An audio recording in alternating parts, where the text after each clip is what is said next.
Hey guys, tonight we drift back thousands of years to a time when the world was quieter, colder, and the land stretched where the sea now lies.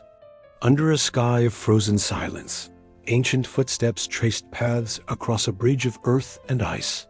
Close your eyes, breathe slowly. Let's walk beside them, through wind-blown tundras, under slow-moving stars, where history whispers through the snow. This is not a story of conquest, but of calm migrations, quiet skies, and the rhythm of ancient footsteps echoing across time. Long before maps knew their shapes, before the lines of continents were carved by seas and tectonic sighs, there was a time when the world held its breath. Between what we now call Siberia and Alaska, a great plain of frozen silence stretched itself across the horizon Beringa. Neither fully land nor sea, it was a bridge in time, blanketed with snowdrift, kissed by wind, and walked upon by those who came not in haste, but in stillness. Imagine a cold so deep, it softens every sound. Even the footfall of caribou becomes a hush upon the crusted snow. The air carries no urgency, only the steady exhale of wind brushing over frost-bitten grasses. The sky, pale and expansive, stretches like a canvas washed in the faintest lavender and blue, where the sun hovers low, never fully rising, never truly setting. A sky caught in perpetual yawn. Here, we meet them, not as warriors or conquerors, but as quiet figures wrapped in thick fur, moving slowly across the frozen ground. They do not speak, because there is no need. The land speaks enough. Every crackle of ice, every drifting flake, every shift in the distant cloud cover is a language all its own. They understand it. They belong to it. The people walk in small groups, sometimes following ancient animals, sometimes pausing for days beside frozen streams. They build no permanent shelter, only gentle windbreaks of mammoth tusk and hide, temporary like dreams. The fire is modest. Flames rise no higher than the length of a hand, but it is enough. Warmth gathers not from blaze, but from closeness and rhythm. Imagine one of them standing alone, facing the horizon. Snowflakes land on their shoulders like quiet thoughts. Their hair is tied back, but strands escape in the breeze. Their eyes scan the distant rise of earth, the outline of what will one day be another world. But they do not know this yet. For now, there is only the next step forward, and it is taken without worry. Below their feet, the land is a memory of colder millennia.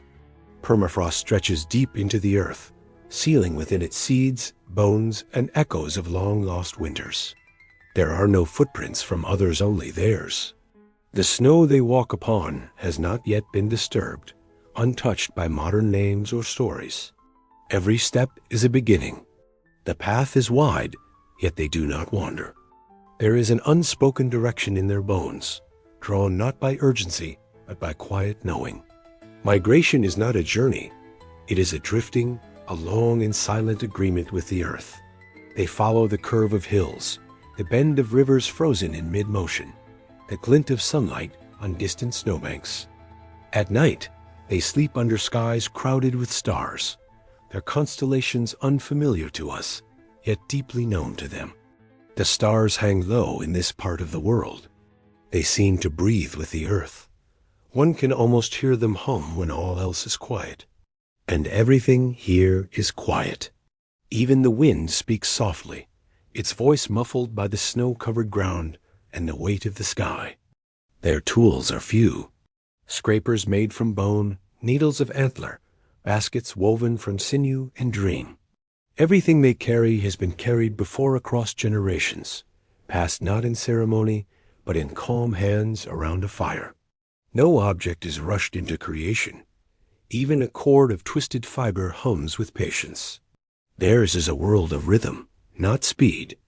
Sometimes, when they stop to rest, they sit in circles facing inward, not for planning or words, but for the comfort of warmth, and the knowing that nothing must be said. Their breath rises together in soft clouds, joining the sky in slow exhalation. They close their eyes not from fatigue, but from peace. Around them, the snow falls without urgency. It does not collect quickly, but instead takes its time to rest on fur, on lashes, on stones long buried. Beyond them, herds of ancient creatures move like shadows across the white. Woolly mammoths, musk oxen, and foxes with coats thick like fog drift across the land in unhurried lines. The people do not chase them. They follow. And sometimes they do not follow at all, but simply walk near them, as if all movement is shared. There are no fences here, no markers of territory. The wind carries no boundaries. Instead, there are only moments, the way light filters through ice crystals at dawn, the way shadows stretch endlessly at midday, the way a bird circles once and vanishes behind the clouds. Each night, the fire is lit again, not with spark, but with memory. The same coals, carried in a stone bowl, passed carefully from place to place. The embers never fully die. They are cradled and kept alive, like the stories that drift through sleep, but are never fully told. In this way, they carry the past with them, not in burden, but in breath. The bridge they cross is not narrow. It stretches wide as a dream. They do not see it as a crossing, but as a place unto itself. Beringia is not just a passage, it is a home between homes, a lull between chapters. The land holds them gently, like a cradle of wind and snow. They do not fear it, they rest in it. And you, too, may rest here. Let the weight of the cold soften your limbs. Let your thoughts move slowly, like the clouds above this ancient land. The people walk on, quiet as starlight, leaving behind no names, only warmth pressed into the snow. Their presence is a breath, a whisper, a soft reminder that not all journeys are urgent. Some are simply peaceful, some are simply still. The snow beneath their feet was not loud. It did not crunch or break, but yielded softly, like breath released into the cold. Each step left a shallow print, not sharp but rounded, smoothed at the edges by drifting flakes. The snow was dry, light, and powdered thin by winds that had passed quietly over it for days.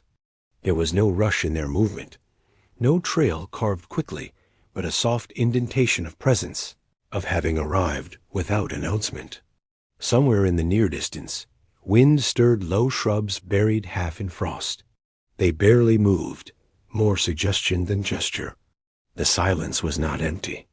It was filled with small sounds, quiet snow slipping from one branch to another, the sigh of fur rubbing gently with each step, the sound of breath inside a hood made of hide.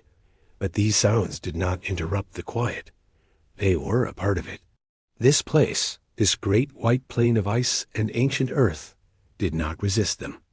It welcomed them with calm indifference, as if it had known long before that footsteps would come. The snow-covered land was not smooth. There were subtle rises and depressions, small hills where the ice beneath held fast to rock, and shallow dips where long frozen meltwater once gathered. But nothing was sharp. The world here was made of curves and silence. The feet that crossed this land were steady. Some carried the weight of fur-wrapped bundles. Some bore only the simple rhythm of a quiet march. They moved not in lines, but in a slow meandering wave, like wind-blown grasses leaning together. No one led. No one followed. There was only motion, calm and collective. Occasionally, one would stop not from fatigue, but to look. They would gaze down at the snow beneath their feet, as if seeing it for the first time. Some would kneel slowly, their hands brushing the surface. They would pick up a handful of snow and let it sift between their fingers, watching it fall again to join its kind. It was not an action of analysis, but one of acknowledgement, a greeting. The snow was layered like memory. Beneath the newest flurries lay older snow, compacted by time and pressure, still holding the shape of a storm from weeks ago. And beneath that, the even older resting snow that had hardened to a whisper of ice. It was not uniform. Each layer was a quiet story. Some glistened faintly, Some were dull and granular. All of it waited, patient and unmoving, until touched by foot or hand. As they moved, their paths crisscrossed gently, never hurried, never forced. There were no marked trails, only tendencies. They moved toward lower elevations, toward scattered clusters of stones or ridges that offered shelter from the breeze.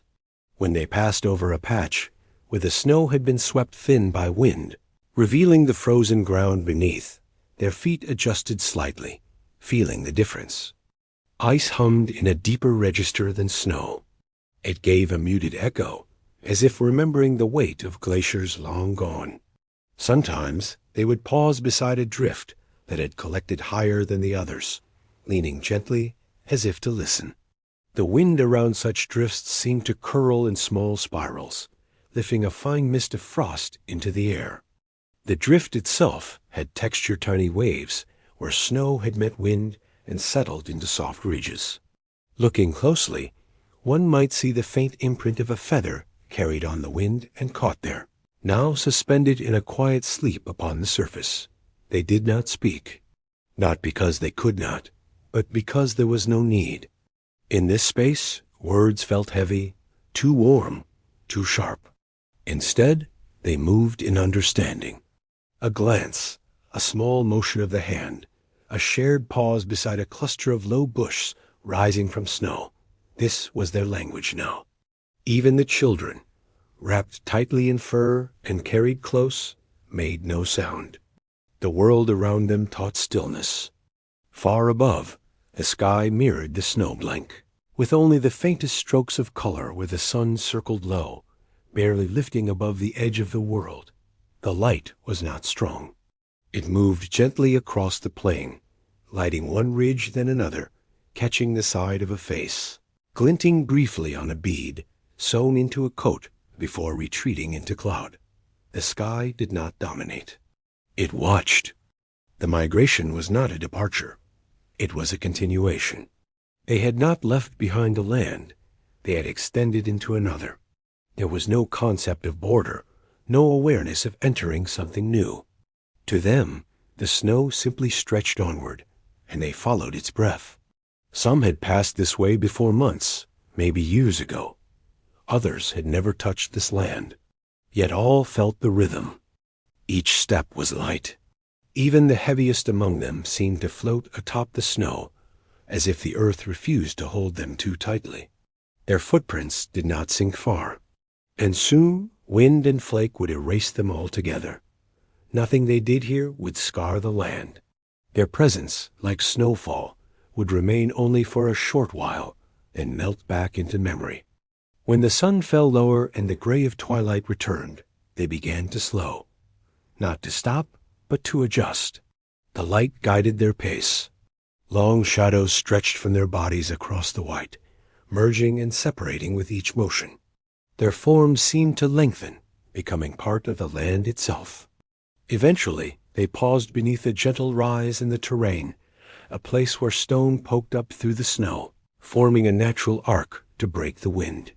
A few crouched to touch the ground, pressing their hands into the snow, then rising again without urgency. This was where they would rest. Without command, they formed a soft crescent. Bundles were set down with care. A few hands brushed snow aside in a circle, clearing a small space for the first coals. From a pouch, a stone was drawn still warm from being carried close to the chest. Inside, the embers of a previous fire glowed faintly. A breath, then another. A curl of smoke. The fire was not yet born, but it waited. Around them, the snow deepened slightly, falling in larger flakes now. Each flake moved in its own slow pattern, drifting not down but outward, sideways, even upward before returning to earth. There was no rush, no wait. The snow, ever patient, made space for their warmth, and beneath their feet, it remembered. There was something about the sky that never quite settled. It was neither day nor night, always something in between, always lingering like a breath held just a moment too long. Above the snow-covered vastness of Bering, the light did not rise sharply or fall away quickly. It hung in a soft suspension. A twilight stretched wide across the horizon, as though time itself had decided to pause. This was the hour that lasted all day.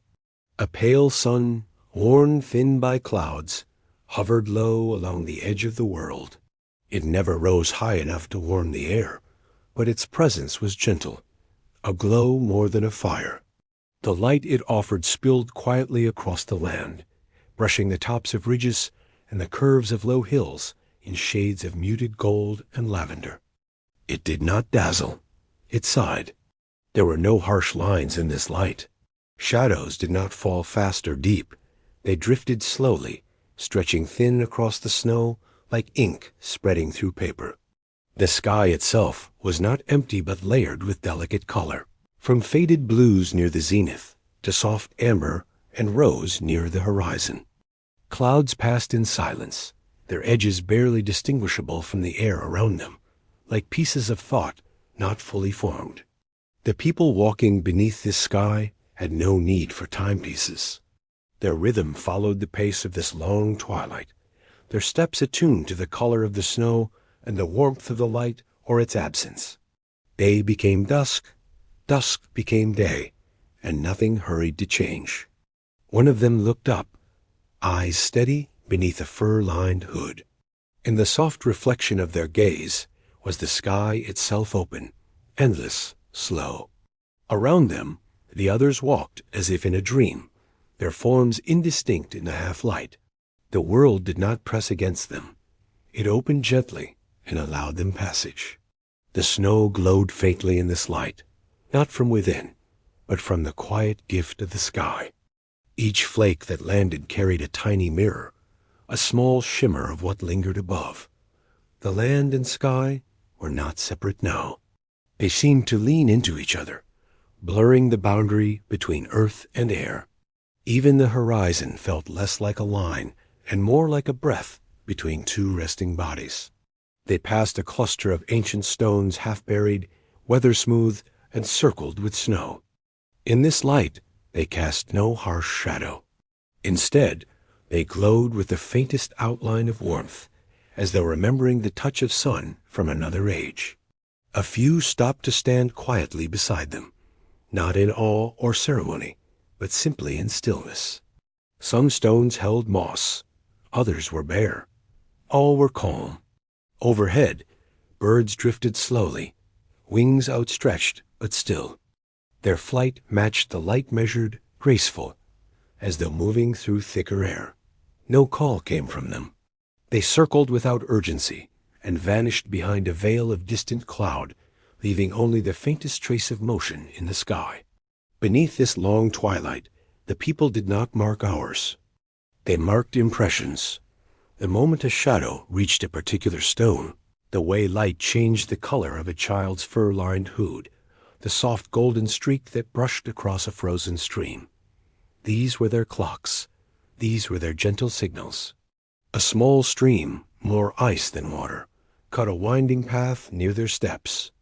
Its surface reflected the sky in stretched ribbons of color, and here and there, beneath the translucent glaze, air bubbles moved slowly like tiny drifting lanterns.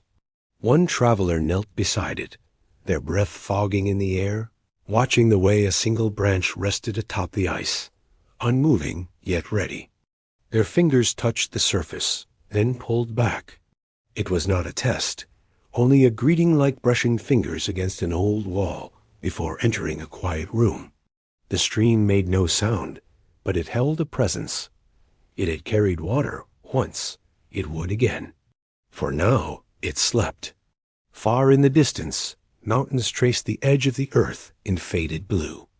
Their peaks were soft by mist, almost dreamlike. Light settled on them differently than on the snow below, more diffuse, more uncertain. The sky touched them lightly, as if unwilling to disturb their long slumber. In this place, even the mountains slept with open eyes. Time did not pass in minutes here. It passed in the slow arc of shadow over snow, in the dimming of color so slight it was noticed only by those who had lived with the land for many moons. The people walking through this light became part of it, figures woven from the same soft threads that laced the sky. Their garments, sewn from hide and sinew, caught the light in places tiny beads. Strands of fur, faint markings drawn with pigment, now faded by time. These details did not shout. They whispered, just as the land whispered. Each person bore their own quiet glow, as though reflecting the sky from within. When they paused to rest, they did so in silence. They chose a spot where the snow had formed a natural hollow, a cradle in the earth. The fire they made was small, and its light joined the sky without competition. Sparks rose slowly, like stars returning home. Smoke curled gently, not high but wide, blending into the air as if it had always belonged there. Around the fire, they sat not to speak, but to be. Their breaths moved in rhythm, soft clouds lifting and vanishing. One of them reached down to smooth the snow beside them, not to clear it, but simply to feel its shape. Another leaned back slowly, eyes open, watching the sky above as it continued its quiet drifting. Even sleep, when it came, did not fall suddenly. It arrived like the twilight, gradual, tender, unannounced. Eyes closed not from weariness, but because the light had become soft enough to trust. The air cooled slightly. The sky deepened in color by degrees. The stars waited their turn, patient behind the pale blue curtain of day. And when they finally emerged, one by one, they did not blink or twinkle. They glowed slowly, steadily, like ancient eyes opening for the first time in many nights. They mirrored the fires below. They watched without watching. The sky had not changed. It had only softened, and under that long, slow twilight, the people continued to drift. The wind came not in gusts, but in long, slow breaths, ribbons of cold air, weaving between hills and drifting over snow, brushing against fur-lined hoods and curved shoulders. It did not bite. It lingered. It slipped around the edges of shelters, rattling softly against mammoth bone frames before continuing on its way, carrying the stories of distant ridges and frozen plains. By late day, the people had gathered beneath a low hill, its slope forming a natural crescent that held back the breeze just enough.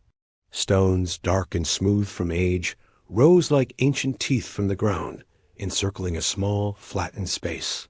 This is where the fire would be made, not large, not loud, but enough. The hands that built it moved slowly, with care born not of urgency, but of rhythm.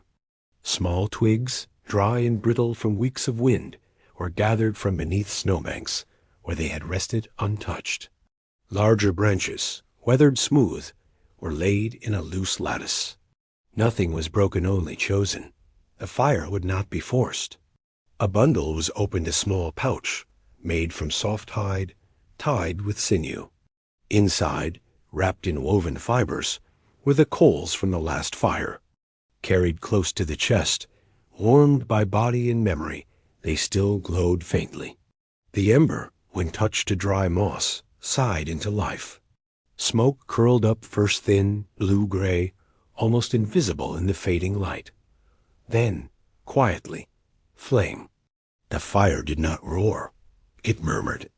It grew like breath slowly, expanding outward in gentle pulses.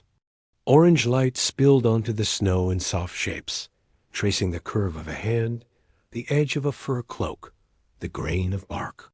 Sparks lifted now and then, no higher than the height of a knee, and faded almost as soon as they rose, like thoughts too light to hold. Around the fire, the people formed a loose circle. Not tight, not bound. Some sat cross-legged, others reclined slightly, leaning against their packs or resting hands upon their knees. No one spoke. They did not need to. The crackle of fire, the shifting of snow beneath seated weight, and the distant hum of glacial wind provided all the conversation that was needed. The warmth reached outward gradually, curling around boots and ankles, softening fingers wrapped in hide. It did not chase away the cold completely. It only reminded the body that warmth still existed. That warmth was possible. The fire was not a shield, but a center, and in its glow, faces softened, and eyes grew heavy. The sky above, still caught in endless twilight, began to darken. Slowly, gently, a deeper blue seeped into the air, and the clouds thinned into pale veils, drifting farther apart. One by one, stars began to blink into view, not as distant, sharp lights, but as soft points of presence. Their glow mingled with that of the fire, above and below, as if earth and sky had struck a quiet balance. A pot, made from carved stone and rimmed with hide binding, was set atop a flat rock warmed by the flames. Snow was packed gently into it, pressed down by careful hands. As it melted, the steam lifted slowly, carrying the faint scent of moss and wood. Into this, small dried berries were dropped black and shriveled, but still sweet with memory. A sliver of root, curled and fragrant, was added. The water darkened gradually. Its surface shimmered with reflected firelight, broken only by the slow swirl of herbs and bark. Someone stirred the brew with a thin branch, the motion unhurried. The stick made no sound as it moved, only the smallest ripple, a faint gleam of movement. When the drink was ready, it was ladled carefully into shallow cups made from carved antler, passed hand to hand with steady fingers. Each person took one, holding it close, letting the heat warm their palms before taking the first sip. The taste was simple and deep, earth, berry, and thyme. It filled the mouth without weight, left no aftertaste, but lingered as warmth in the throat. It was not a drink of celebration. It was a drink of stillness, a way to be with the fire, with the cold, and with one another without a need to speak. Nearby, the wind continued to drift, weaving between stones, rustling low shrubs buried in snow. It no longer pushed, it observed. The land was quiet now, hushed by fire and shared warmth. Even the snow, which still fell in fine grains, seemed to move more slowly, more gently, as if choosing to rest upon this moment rather than rush past it. One of them, an elder with lines soft around the eyes, reached down and scooped a handful of snow, holding it close to the fire. The crystals melted into droplets, and then into a line of water that traced down a finger, shimmering in the light. The hand turned, letting it fall to the ground again. Water returned to earth. A quiet gesture, a silent exchange. The fire shifted slightly, its pattern never repeating. Each flame curved and danced in response to wind, to breath, to memory. Shadows moved gently along the snow, long and thin, then short and wavering, then gone. The fire did not flicker in fear. It pulsed with life. Far above, the moon appeared not full, not new, but somewhere in between. Its light mixed with starlight, with firelight, with the silver of snow. It did not shine. It glowed, and in its presence the people grew quieter still. Not asleep, not quite, but resting, listening with their bodies. A few stretched out slowly upon thick hides laid across packed snow. The warmth from the fire reached them in soft waves. Their eyes remained open, but their gaze unfocused, watching not the flames, but the spaces between the sparks, breathing not to stay alert, but to settle. The glacial wind brushed once more against the circle, then passed on. The snow continued to fall, smaller flakes now, slower. The fire burned on, not louder, but deeper. And around it, ancient hands rested upon softened snow, ancient eyes blinked slower, and ancient hearts matched their rhythm to the slow dance of flame and night. There was nothing more to do, only to be. The sea met the land not with roar, but with hush. Each wave rolled in like breath, gentle, steady, dissolving into soft foam that kissed the icy shore before retreating without sound. The coast was wide and quiet, spread out beneath a sky of endless gray, where cloud and ocean met in a seamless blend of light and distance. The wind here did not rush. It drifted, low and even, as though afraid to disturb the stillness. They walked slowly, not in a line, but spaced gently apart, leaving soft footprints in the damp sand. Each step pressed down into a mixture of salt and silt, and released, leaving behind the faint outline of movement. There was no urgency in their pace. They followed the curve of the land, as one follows the edge of a dream, neither fully present nor entirely lost. Scattered along the shoreline lay great bones arched, curved, and sun-bleached smooth. Mammoth tusks, longer than a person's height, rose from the sand like frozen waves, some half-buried, others resting upon drifts of seaweed and frost. Their surfaces were etched by wind and time, not broken, only worn. Beside them, ribs curled like the frame of a forgotten boat, hollow and pale, filled with shadow and drifted snow. They did not touch the bones. They walked beside them with quiet reverence, heads bowed not in sorrow, but in calm. These remains were not remains to them. They were markers, memories, threads of the great weaving that joined land, ice, beast, and breath. The mammoths had walked before them, had known the cold, had crossed the same wind-swept plains and stood beneath the same slow stars. Seabirds circled high above, their cries softened by distance. A few descended to rest near the water's edge, lifting and lowering their wings in lazy rhythm. The waves lapped gently at their feet.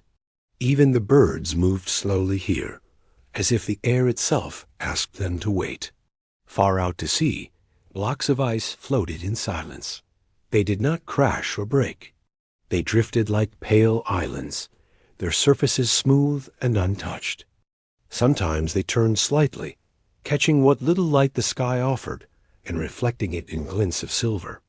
Other times they remained still, motionless, as if listening.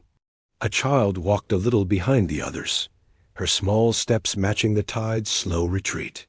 She carried a feather in one hand, a long dark plume, found tangled in grasses earlier that morning. She held it not as a toy, but as a talisman, trailing it lightly over the tops of stones and along the edges of shells. When the wind moved just right, it caught the feather's edge and made it tremble like a whisper. Beneath her feet, the beach was strewn with small treasures, pebbles rounded by water, twisted driftwood washed from distant shores, thin, translucent fish bones, curved like tiny crescents. All lay quietly, untouched. No one stooped to collect them. They were not for taking. They were part of the song. One of the elders paused near a large tusk, half buried in damp sand. He stood with hands behind his back, gaze resting on the gentle curve of ivory. The surface was not smooth, but scored with long, shallow lines, marks from seasons of wind, perhaps, or the slow pressure of ice. He did not study them with curiosity, but with stillness, as one reads an old story written not in words, but in silence. The sea breeze carried a faint scent, salt, ice, and something older.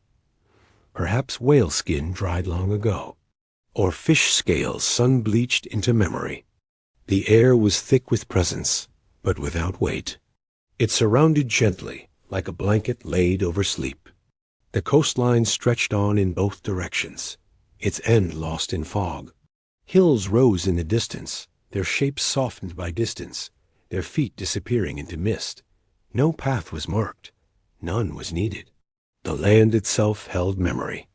It remembered each footstep, each wind-blown ember, each hushed song sung into firelight. One of them knelt near a small pool left behind by the tide. Its surface was still, reflecting only the sky above and a few strands of floating grass. A crab moved beneath the water, slow, careful, deliberate. The watcher did not move. He only observed, eyes following the gentle motion, as the creature stepped sideways into shadow, then disappeared beneath a rock. Above them, the clouds thinned slightly. A pale beam of light reached down, not bright, but soft, spilling across the sand and catching on the edge of a bone. For a moment, the ivory seemed to glow from within, its lines illuminated like veins in translucent stone. Then the light faded again, swallowed by sky, but the memory of it remained, like warmth from a fire long since burned down. Further along the beach, patches of ice sparkled like crushed glass. The sunlight there was different, more reflective, less direct. Each fragment caught a piece of sky, and each one seemed to shift with every step. It was not disorienting. It was mesmerizing, like following a river of light that never truly ended. The group paused where the land curved gently inland, forming a small bay. Here, the water was calmer still, and the sand beneath their feet was almost black volcanic and soft. A few stones had been arranged into a low circle long ago, their edges worn smooth. No one remembered who had made it. Perhaps it had always been there. Perhaps the sea had placed them so. They sat within the ring, not all at once, and not all together, but slowly, as if the ground itself invited them. Some leaned against driftwood, others rested on hides laid over cool sand. The ocean's breath continued in its gentle rhythm, and the sky remained a steady shade of soft gray. No one spoke. The only sounds were the rustle of hide against stone, the sigh of the tide, and the faint whistle of wind through the mammoth ribs still standing in the shallows. A few closed their eyes, not in sleep, but in listening. The beach had its own voice, not loud, not clear, but steady. A voice made not of words, but of presence. The child with the feather tucked it into a crack in the driftwood, its tip fluttering faintly in the breeze. Then she curled beside her mother, cheek resting on folded cloth. Her breathing slowed, matching the rhythm of waves. Around her, the others settled in, backs curved, shoulders soft, eyes half-lidded. The sea watched, the sky held, the bones remained, and in the hush between waves, the coastline remembered. Beneath the endless stretch of ancient ice, where even time seemed to rest in frozen stillness, memory slumbered, not gone, not lost, just quiet. The surface of the ice shimmered gently under a muted sky, as if holding on to the last glimmers of a distant sun. Every crystal glinted softly, casting pale reflections that felt more like dreams than light. It was as if the land had chosen silence over speech, stillness over story, yet the stories remained hidden, waiting. The wind whispered along the edge of the ice, not in gusts, but in tender exhalations, like an old friend recalling a long-forgotten moment. It did not disturb the snow, nor wake the frozen ground. It simply moved, slowly and purposefully, pausing at each hollow in the ice, as if listening for echoes. These were not just gusts of air, but the sighs of memory brushing gently across the land, circling back, again and again. The people who once walked here, long ago, left no statues or towering monuments, but the land remembered them in subtler ways. A faint depression in the snow, worn smooth by time. A piece of bone polished to softness by centuries of stillness. A shallow bowl of melted snow, where a fire might once have flickered. These small imprints barely there spoke in whispers, not declarations, like dreams stitched into the fabric of ice. And still the ice held them, not with force, but with gentleness, like cupped hands holding a fragile object. The memories did not struggle to be heard. They simply lingered, like breath on a winter morning, visible only for a moment before fading again into the cold. The world did not forget them. It merely wrapped them in quiet. In this place, even the horizon moved slowly. Mountains in the distance rose like soft thoughts, their ridges dusted with snow that caught the light like old silver. The sky above them was muted, like the inside of a closed eyelid. There was no rush here, no rhythm but the slow exhale of ancient wind and the soft ticking of frost forming and reforming in endless patience. Time did not pass it drifted. Those who had once crossed this icy plain had done so with the quiet of snow itself. They moved steadily, not hurried, each step careful and smooth. They were not racing the cold, they were walking with it. It wrapped around them, not as threat, but as presence. It was a companion, a teacher, a lullaby in white. They understood its language, the language of waiting, of watching, of listening.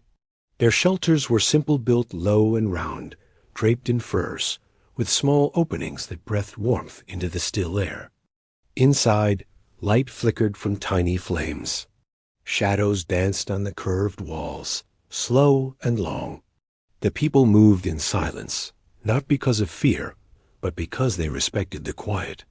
Even their tools made little sound. A flake chipped from stone, a thread passed through hide, a breath released as smoke rose gently upward. Outside, the world was wrapped in a kind of soft hush. Even the animals moved with care. A snow fox paused at the edge of a ridge, its breath visible in the cool air. A herd of caribou stood in still formation on a distant slope, barely moving, barely there. The world was not empty, it was simply listening. And so were the people.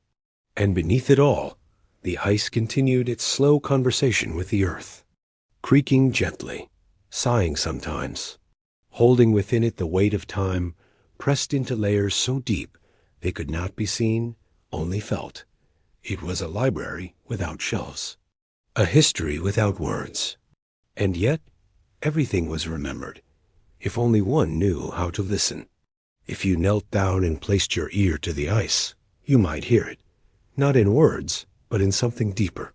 A resonance, a quiet hum, the sound of a time so ancient that it no longer needed to be remembered. It simply was. The hum would not tell stories with beginnings or endings, but stories that spiraled, that returned upon themselves, like snow circling in the wind.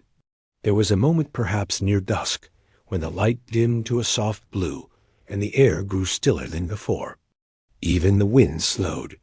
The ice, in that moment, became like a mirror, reflecting not only the fading sky, but also something else, something from within.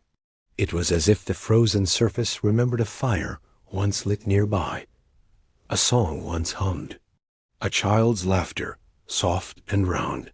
Those echoes did not fade. They remained, suspended in the cold like feathers caught mid-fall. And as the people moved across the snow, their presence became part of that tapestry. They left no damage, no scars, only footprints that soon filled with frost and vanished, but not before being felt by the ground below. Nothing was ever truly lost, only absorbed into the stillness. From one rise to the next, they carried their stories not in scrolls or stone, but in repetition. A pattern repeated, a gesture mimicked. A rhythm passed from hand to hand, meal to meal, shelter to shelter. The story was not told, it was lived, passed down not with ceremony, but with consistency. In the way a hide was folded, in the shape of a snowdrift disturbed just so. As night approached, the cold deepened but did not bite. It embraced. It curled around the edges of the land, tucking it in beneath a sky now studded with stars. There were no constellations yet, only clusters of quiet brightness. No myths, only awe. And the people would look up not to wonder, but to remember. They knew those lights. They had walked beneath them before. They would again. They built their fires low. They fed them slowly. They did not need the flames to be bright, only steady. The firelight did not dance, but swayed gently, like a cradle. And in that soft glow, someone might have run a hand along the hide of a sleeping dog, or traced a finger through powdery snow that had drifted inside. Every motion slow, every gesture wrapped in calm. Sleep came not as escape, but as arrival. It folded over them, like the warmth of the earth itself. And in dreams, perhaps, they saw the land not as it was, but as it remembered itself to be vast, kind, and quiet. A land that did not demand, but received. That did not forget, but cradled memory in layers of light and time. And somewhere beneath them, deep within the ice, the ancient memories continued to hum their low song. A lullaby older than language. A promise that even in the coldest silence, something soft always remained. Something was always listening. The morning began with a hush so complete it felt like the world had paused. Snow, freshly fallen in the night, lay untouched across the white expanse, smooth as silk and soft as breath. Every tree branch was dusted in quiet frost, and the sky hung low in a blue that whispered more than it shone. With the first step onto the open snowfield, the stillness was broken, but not shattered. A shallow print formed, followed by another. The patterns began. Each footprint was an impression of thought and patience. The ball of the foot, the rounded heel, the subtle dip where toes had pressed. In their careful line, the prints told us story of motion, of intent slowed by reflection. Behind the traveler, the marks curled and curved, sometimes straight, sometimes veering, like sentences written in the snow. Nearby, a thinner set of marks ran parallel a walking stick, or perhaps a forager's tool dragged gently, leaving a fine, deliberate groove. There were others too. A soft tufting where a hare had bounded across the clearing, its feet leaving paired crescents before vanishing into a bush. Further still, a fan of feather-tipped marks where a bird had landed and taken off again, its wings brushing the snow. In symmetrical arcs, like silent calligraphy, the prints layered over one another, each set describing a movement, a pause, a brief moment in time. Feathers stuck upright in the snow like waypoints. Black and white, striped or speckled, they stood at intervals along a narrow path. Some were placed where the prints veered, some where they paused. Each feather seemed to mark a decision, a shift in rhythm, as if the traveler had been in quiet conversation with the landscape, leaving messages for those who might follow. The wind occasionally caught these plumes, making them sway gently, not in alarm, but in invitation. Not along the edge of a frozen stream, more markings emerged. The path widened into a curve, and at its center lay an arrangement of small stones. Not random, deliberate. A circle, partially buried by snow, surrounded a piece of driftwood. The stones were etched with scratches from time, and snow had settled into the grooves. Whoever passed here had lingered, perhaps placing the stones, perhaps simply recognizing a pattern already present. The snow itself revealed textures unseen from a distance. Wind had brushed it into waves, tiny ridges like fingerprints across the plain. Where the sun caught them, they glistened as though dusted with mica. The slightest change in light turned the patterns fluid, like ripples under shallow water. Within these subtle changes lay a rhythm that did not speak in human terms, yet echoed with ancient recognition. One could almost hear it, not sound, but sensation. The crunch of snow beneath careful steps, the near inaudible hiss of feathers shifting in breeze, the faint thud of a staff meeting the ground. These were not signs of urgency, but of observance. The movements that made these marks had not been rushed. They were made with attention, with the kind of grace that comes not from ceremony, but from quiet familiarity. Further into the open plain, paw prints emerged. Larger than those of the hare, rounder than human steps, they belonged to a creature, now long gone or moving silently in the distance. The prints came close to the human trail, but never crossed it, keeping to their own side of the world. Still, the patterns mirrored one another. Two journeys drawn across the same canvas, separated by silence, but linked by rhythm. Thin branches had been laid over the snow in a kind of gentle lattice, not as shelter, but as reminder. Between them, someone had left a line of pebbles. Their placement followed the direction of the sun, catching light only at certain hours. This was not accident. It was a record, a kind of memory kept in line and shadow. Even the birds participated. Where they had hopped, the snow was pitted in symmetrical clusters, delicate three-pronged prints like runes. Between the trees, where snow piled deep, the flight of a bird could be traced in the fine indent of a tail brushing the surface during landing. Each of these was fleeting, soon to be erased by time or wind, and yet each was enough.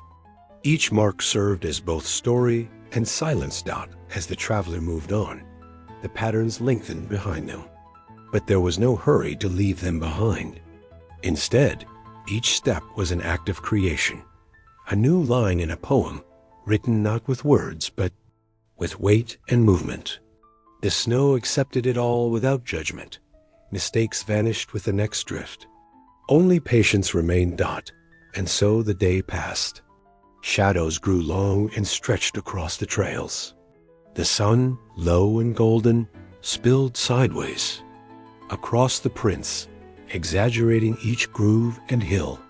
The feathers caught light one last time before the cold returned. In that moment, it seemed as though the patterns lifted from the snow and hovered in memory, held by something greater than the ground. When night came, the traveler stopped, not out of fatigue, but because the snow itself suggested it. A clearing, with concentric rings of trampled snow, offered a place to pause.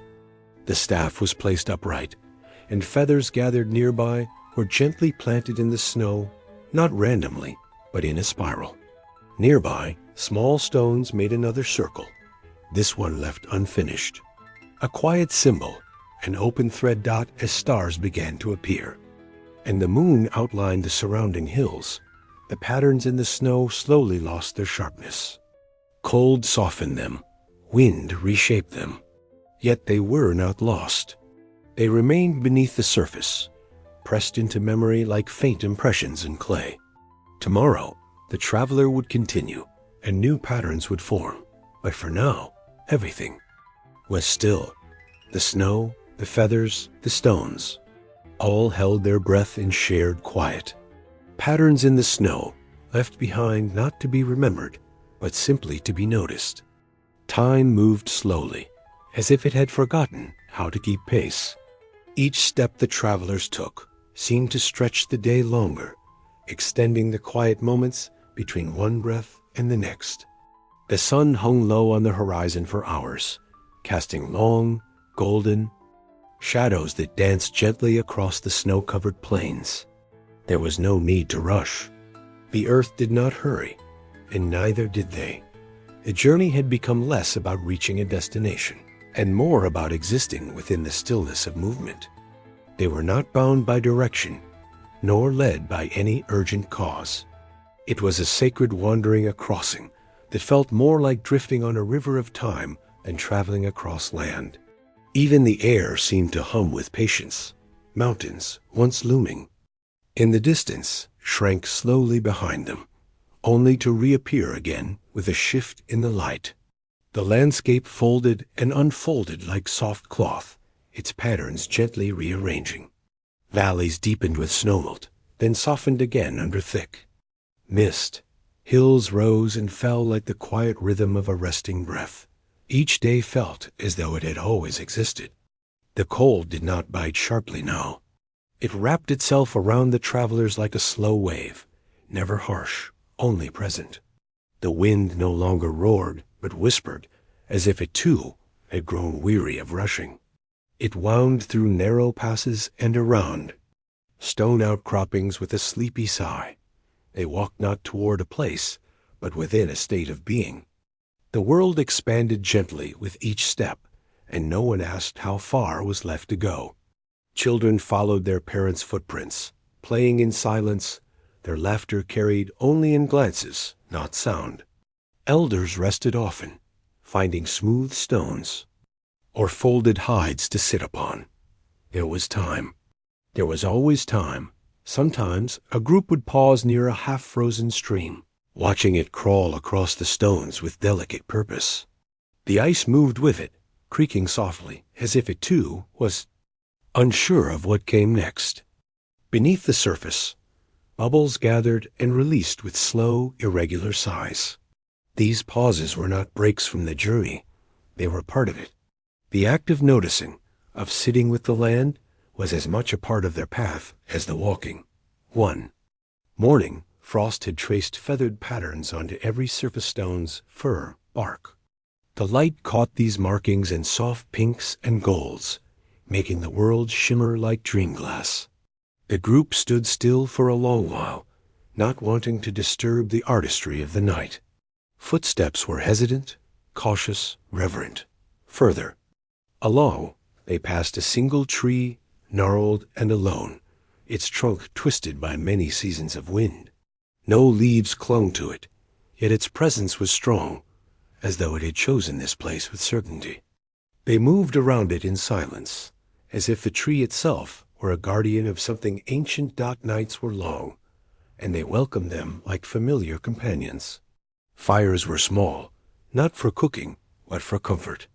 The flicker of light on hide tents and fur-lined cloaks created a kind of motion in stillness. Sparks drifted upward like wishes, disappearing into the soft, dark stories were rarely told aloud. They were passed in gestures, in the rhythm of daily acts, placing a stone in a particular pattern, rubbing ash on the cheek in quiet remembrance, arranging furs in a circle at nightfall. Memory did not need words to endure. A gentle fog often settled in the early hours, curling low along the ground and blurring the distance. It felt like moving through a dream, where shapes were softened and edges did not matter. The traveler's legs moved slowly, not from weariness, but as though wading through layers of time. The fog was not heavy, it was thoughtful, wrapping itself around limbs and thoughts alike. One afternoon, they passed a patch of ground that shimmered faintly in the light. Upon closer inspection, it was nothing more than fine ice crystals on dry moss, but it felt sacred. No one stepped on it. They moved quietly around the area, heads bowed slightly, though they could not say why. Reverence had become instinct. There were no maps. The land itself was a kind of memory, guiding them through faint lines and soft signs.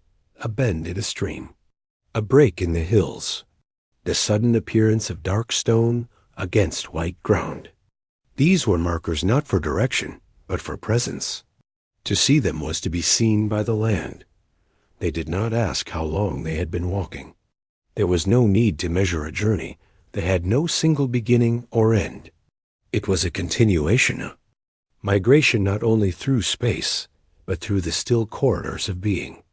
They did not fear getting lost, because in truth, they were never seeking a path, they were living within one. Even the animals around them seemed to move slowly. Caribou appeared in the distance and lingered, watching. A white fox trotted alongside. For an hour, then vanished without hurry. Birds circled high and wide, their shadows drifting softly across snow and stone. Life moved like mist always present, never hurried. They learned to follow the signs written in silence. The shape of cloud against mountain, the scent of pine carried far on dry air, the brittle texture of ice beneath their feet. These became their language. Not to speak, but to listen. And always, the sky stretched overhead, patient and wide. Clouds moved like breath, slow and meaningful. At times, the sun appeared as only a pale disk behind a sheer veil. At night, stars emerged gradually, not all. At once, as if they too were easing into place. In this space, between where they had come from and wherever they might be going, the travelers found a stillness that lived beneath the journey. They were crossing land, yes, but they were also crossing into a deeper kind of awareness, one where the self was not separate from the world, but part of its quiet unfolding. And so, step by soft step, they moved forward, though forward no longer meant away. Each movement was a return. Each breath was a settling deeper into the moment. Not all journeys lead to a place. Some journeys are the place. Beneath their feet, the ground held its breath. The frozen earth silent, unmoving, eternal, stretched out like a slumbering creature beneath fur blankets of moss and snow. This land was not empty. It was full of memories, tucked into every layer of ice and sediment, like folded pages in an ancient book. The travelers walked softly, though they did not fully know why. The permafrost seemed to listen. The cold below was not hostile. It was ancient, steady, and knowing. Its stillness was not a lack of life, but a preservation of it. Beneath the surface, the bones of long-forgotten animals rested in curved lines, some with antlers like delicate branches frozen mid-growth. There were fragments of trees, roots clasped in eternal gesture, and seeds that had not stirred for thousands of winters. The land was layered with time dot as they moved slowly across the open plain. The snow beneath them sometimes sounded hollow, as if whispering secrets from a depth they could not see. Sometimes thin layers of frost shifted under their weight, crackling gently like crumbling parchment. These sounds were soft but distinct, like the faint voice of the land reminding them, "I remember." Here, everything felt preserved not just physically, but emotionally. A sense of deep memory lingered in the air, subtle but persistent. The travelers paused often to look around, though there was little that changed from one moment to the next. It was not about seeing what was new, but noticing what had always been. One morning, they came across a long stretch of earth where the wind had cleared much of the snow, revealing dark patches of soil and stone. Among the scattered rocks were bits of bleached bone smooth, curved and worn down by time. There was no fear. These were not warnings, they were echoes. The group stood quietly, some kneeling beside the bones, brushing frost from them with gentle fingertips. The elders murmured softly, not in words, but in breath-simple exhalations that honored the oldness of this place. They were not searching for meaning in the bones. The meaning was already there, in the silence, in the stillness, in the recognition that life had passed here long ago, and the land had held on to it gently. Later that day, the children found something half buried beneath the snow, a piece of smooth ivory, carved with simple marks. Perhaps it had once been part of a tool or a charm, or something meant to be held in the hand. No one knew. But it was passed from palm to palm, each person holding it for a moment before passing it on, until it found its way to an elder who simply placed it back in the snow. It was not for taking. It was for remembering. As the day stretched into its soft, golden twilight, the sky remained pale and close, like a quiet ceiling overhead. The wind dropped low, no longer moving with urgency, but sliding lazily through the shallow valleys. In that hush, the group began to notice other lines in the frozen soil that might have once been footprints, depressions that could have been the edges of old shelters, now collapsed and long since forgotten. It was as though the land had been walked before by others like them, families who had passed silently across the permafrost, leaving only faint traces behind. These signs did not stir questions. They stirred a sense of belonging. To see that others had walked this way was not startling, but comforting. The journey was not new. It was a continuation. At night, the cold deepened but did not harden. It was a soft cold, like layered cloth over skin. The group gathered around a small fire, its glow barely reaching the edges of their circle. The heat was not for warmth, it was for light, for presence. Shadows flickered gently across their faces, and no one spoke. There was no need. In this quiet, even the fire crackled slowly, as if respecting the hush of the land around it. Above, stars emerged like careful thoughts, one by one, until the sky held more memory than darkness. The constellations were unfamiliar here, different from the ones they had followed before. Yet even in their difference, they felt familiar, as though stories long buried in the earth were now echoing in the stars. The permafrost stretched far in every direction, but it did not feel vast. It felt close, like walking inside a dream that had no walls, but still held you gently. In the distance, ridges rolled like soft waves, and frozen lakes reflected the moon in shimmering slowness. Sometimes the ice cracked faintly in the night, not loudly, but with a distant pop, like a distant drumbeat marking the passing of deep time. In the following days, the group's path crossed shallow pits where old fires may have once burned. Bits of char remained, black against the pale soil. These remnants were not recent, but neither were they entirely gone. The charcoal held quiet dignity, as if it had once warmed others who passed this way, and still offered a trace of that warmth. A young traveler collected a small piece of charcoal and used it to mark a pattern on a smooth stone circles within circles. No clear image, just a gesture. The stone was then left beside the path, tucked against a larger boulder, facing the sunrise. It was not an offering. It was a whisper returned. The group rested more often now, not from fatigue, but from a sense of reverence. To walk quickly would be to overlook the conversations happening just below the surface. So they lingered beside frozen creeks, in quiet groves of dry grass, under the watch of snow-swept ridges.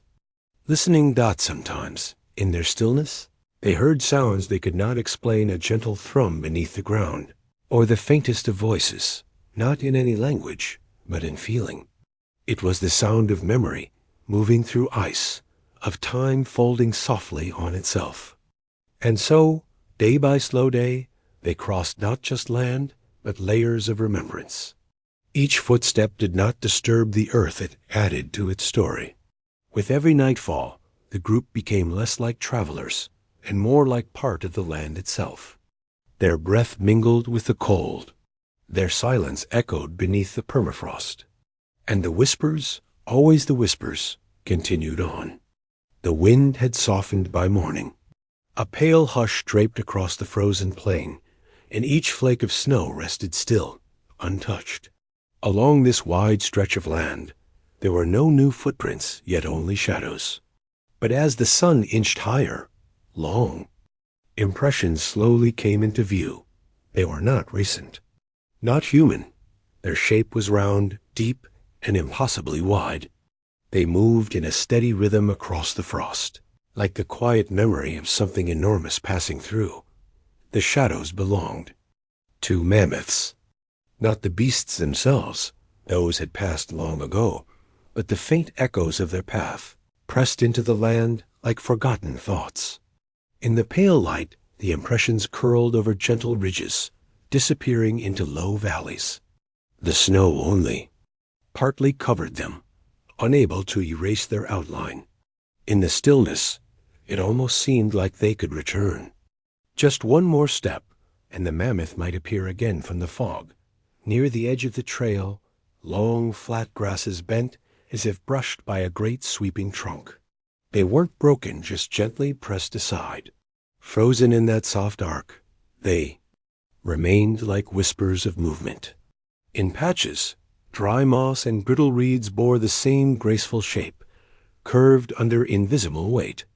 It was as if the land itself had bowed slightly, then held its breath ever since thought to follow such a path was not to chase animals, but to walk alongside something larger than presence, something old and breathing through silence. The people who had come this way long ago did not walk after the mammoths. They walked with them, along the same ancient routes carved over lifetimes, marked by the same wide feet that knew how to move through snow and grass without tearing them apart. A broken branch lay not far from the trail's edge, stripped of bark but rounded at the tip. Perhaps a tusk had nudged it once, or maybe the cold had sculpted it that way. Still, it looked placed, not fallen. The air around it carried no sound, only the sense that something had passed and not fully left. In the distance, the earth sloped upward in long, gentle waves, each rise like a breath from the land itself. As the light shifted, so did the shadows. They grew longer again, stretching eastward like fingers reaching for warmth. Where the mammoths had crossed small streams, the snow dipped into gentle hollows. Ice had formed thin veils over the shallow water, and beneath it, strands of green flickered faintly. The water still moved slowly, beneath all that weight, like the mammoths once did, carrying quiet life forward, step by heavy step. Now and then, the human travelers would pause, not from exhaustion, but from awe. Their breath rose in gentle clouds and lingered a moment before vanishing. Each person placed their foot with care beside the old tracks. Not inside them, never inside. It was a silent respect, passed down through time, that no one needed to speak aloud. At one stop, they left a woven bundle of dry herbs near a hollow print, tucking it beneath a small stone. Not as an offering, exactly, but as a remembrance. The mammoths had led them here, in a way. Their movements had drawn the same patterns across the continent that the people would later follow. These paths were shared, not owned. The travelers did not see themselves as intruders. They were simply continuing a story written in silence. Beneath one slope, a pale bone poked through the snow. It had been smoothed by time, no sharp edges, no jagged cracks. Just a long ivory curve, almost like a tool carved by the earth itself. The travelers did not touch it. They simply knelt beside it for a moment. A wind passed low across the snow, bending the surrounding grass as if bowing once more to that ancient shape. Later in the afternoon, the sun hung heavy, casting a golden tint across the plains. The Mammoth Trail continued forward, always slightly, veering never in a straight line. It moved around hills, skirted frozen lakes, and sometimes doubled back, like it remembered something. And perhaps it did. These creatures had known the land before humans had words for it. Their memory was not written in stories, but in paths, impressions, and the shapes of rivers they followed from season to season. Near dusk, the trail became softer, blending with the snow. Only faint mounds and subtle dips remained. But the people still saw it, not just with their eyes, but with the kind of quiet understanding that settles over time. They stopped beside a ring of stones nestled into the snow. It was old, perhaps once a fire circle. Now it was cold, filled with frost and silence. They settled there quietly, drawing close together, their furs pulled high around their shoulders. Their eyes watching the horizon. No one spoke. There was no need. The fire they lit was small and gentle. It didn't crack or roar it, only pulsed with a low orange glow, like the heartbeat of something sleeping deeply beneath them. They ate, slowly, and then rested, backs against the snow-covered stones.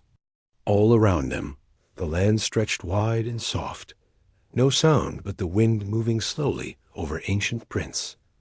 Somewhere in the darkness, snow began to fall again, light, drifting as if nothing weighed it down. A few flakes landed on a nearby impression, softening its edge, hiding the outline of a mammoth's foot one breath at a time. That night, before sleep, one of the travelers used a stick to draw a line in the snow. It curled inward, mimicking the shape of a mammoth tusk. Another line followed, broad and steady, like the edge of a footprint. But they left it unfinished, allowing the wind to take it. Some stories were not meant to be completed. They were only meant to be felt. Above them, the stars emerged quietly. No sudden blaze, no grand arrival, just a slow unveiling. The sky held no record of footprints, no echoes of movement, only stillness. And in that stillness, the people lay down to rest, their backs against the land the mammoths had once walked out here. In the space between memory and motion, between shadow and snow, time stretched like the trail before them. The pale moon hung low, a soft silver disk pressed gently against the deep blue sky. It cast a glow so faint, it did not illuminate so much as it whispered across the land. The snow reflected its light in a way that did not disturb the dark, but merely softened it and even.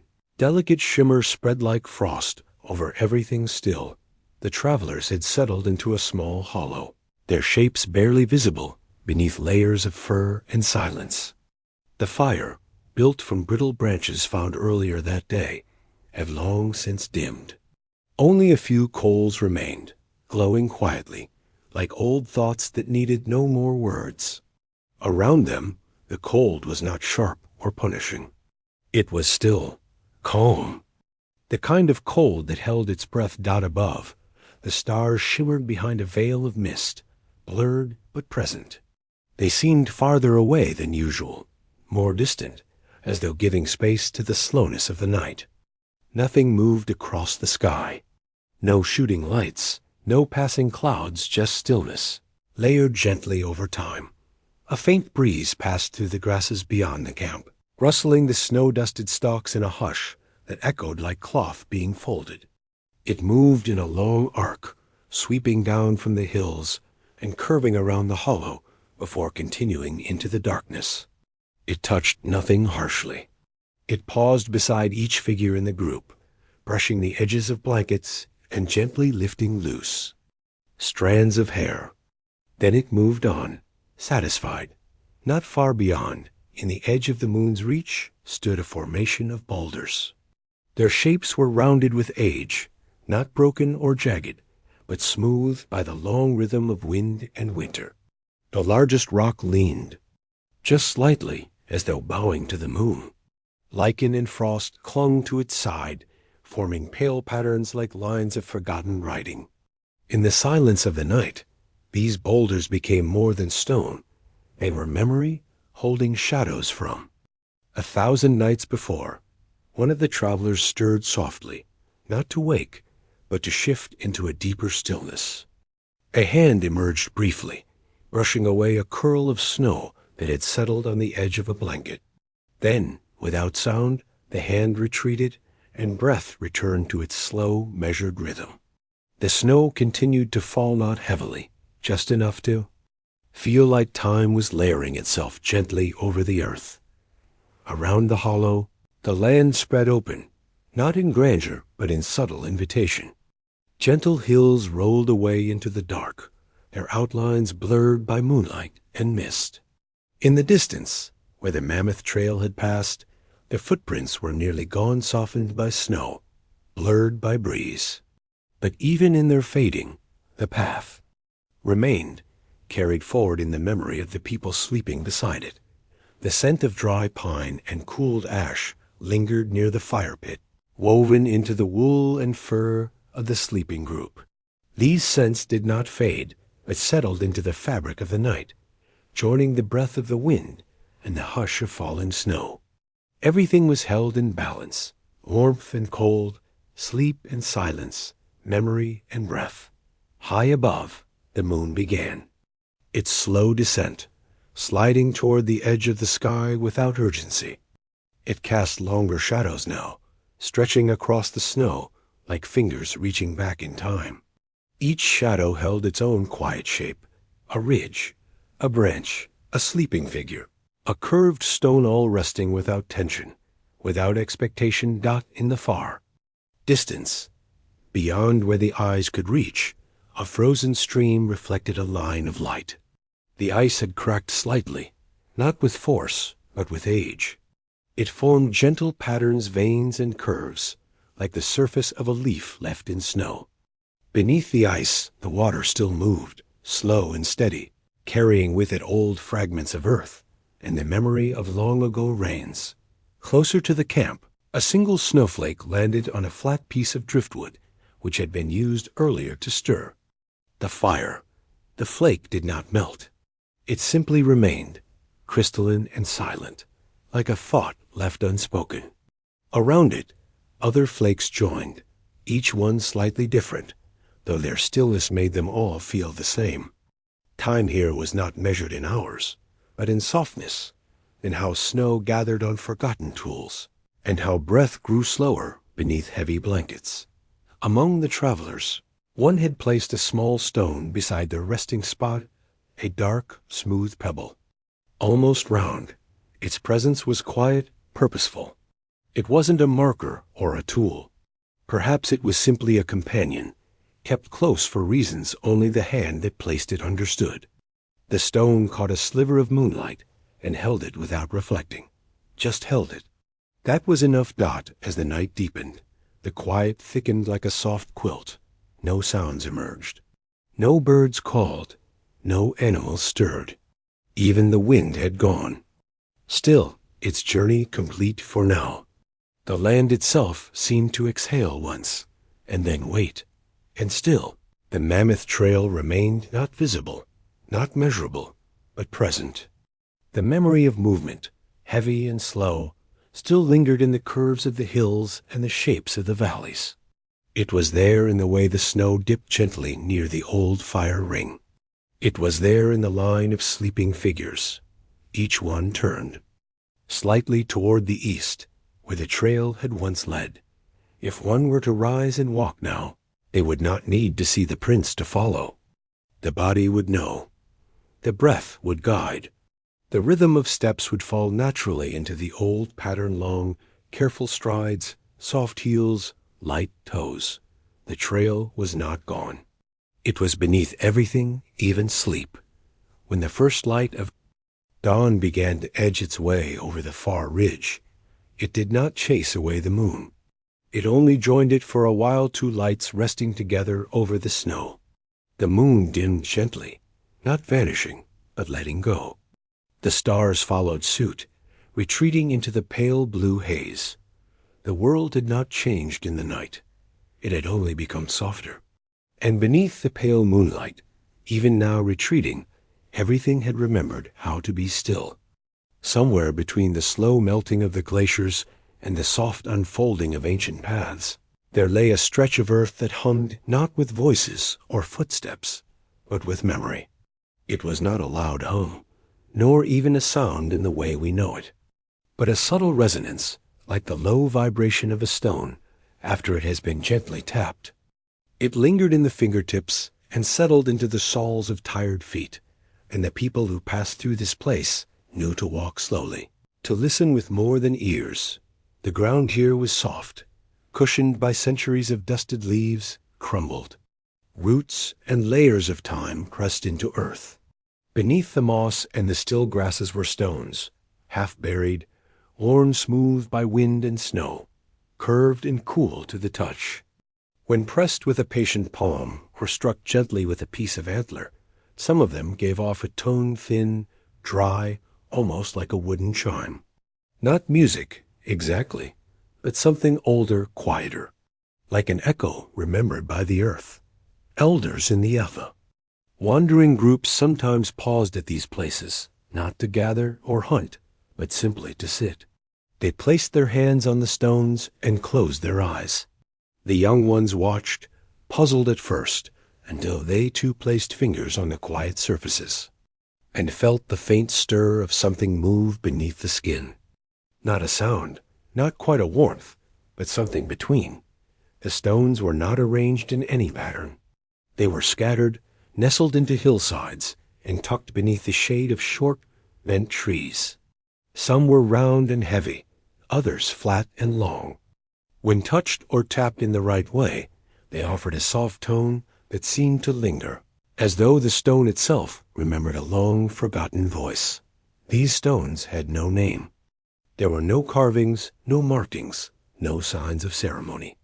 And yet they were visited like sacred things not for worship, but for rest. Travelers stopped here not out of duty, but because the land invited them. The air was still. Even the birds were quiet, moving through branches with barely a flutter. The wind slowed, as if reluctant to disturb the peace. Sometimes, after a long day of walking, people would sit on the warm ground beside the humming stones and press their feet into the soft hills. These hills were not tall, but rounded gently, as though formed by a sleeping hand. The soil was forgiving, padded with old grass and ancient ash. When you stepped on it, it gave just slightly enough to cradle the weight, but not so much as to sink. It was the kind of ground that welcomed you, that held you lightly, and asked for nothing in return. Children who ran ahead of the walking bands would often lie belly down on these hills and place their ears to the ground. They would close their eyes and imagine the sound of mammoth footsteps, or the whisper of the first winds across the land bridge. Of course, they didn't hear these things, but what they felt was enough. The hush beneath them felt like a song that hadn't yet been sung. Sometimes those who sat long enough by the stones said that the hum grew louder in the evening, when the sky began to dim and the light softened over the horizon. They said the ground grew warmer, or perhaps it was simply that their bodies, tired and still, began to notice things they hadn't before.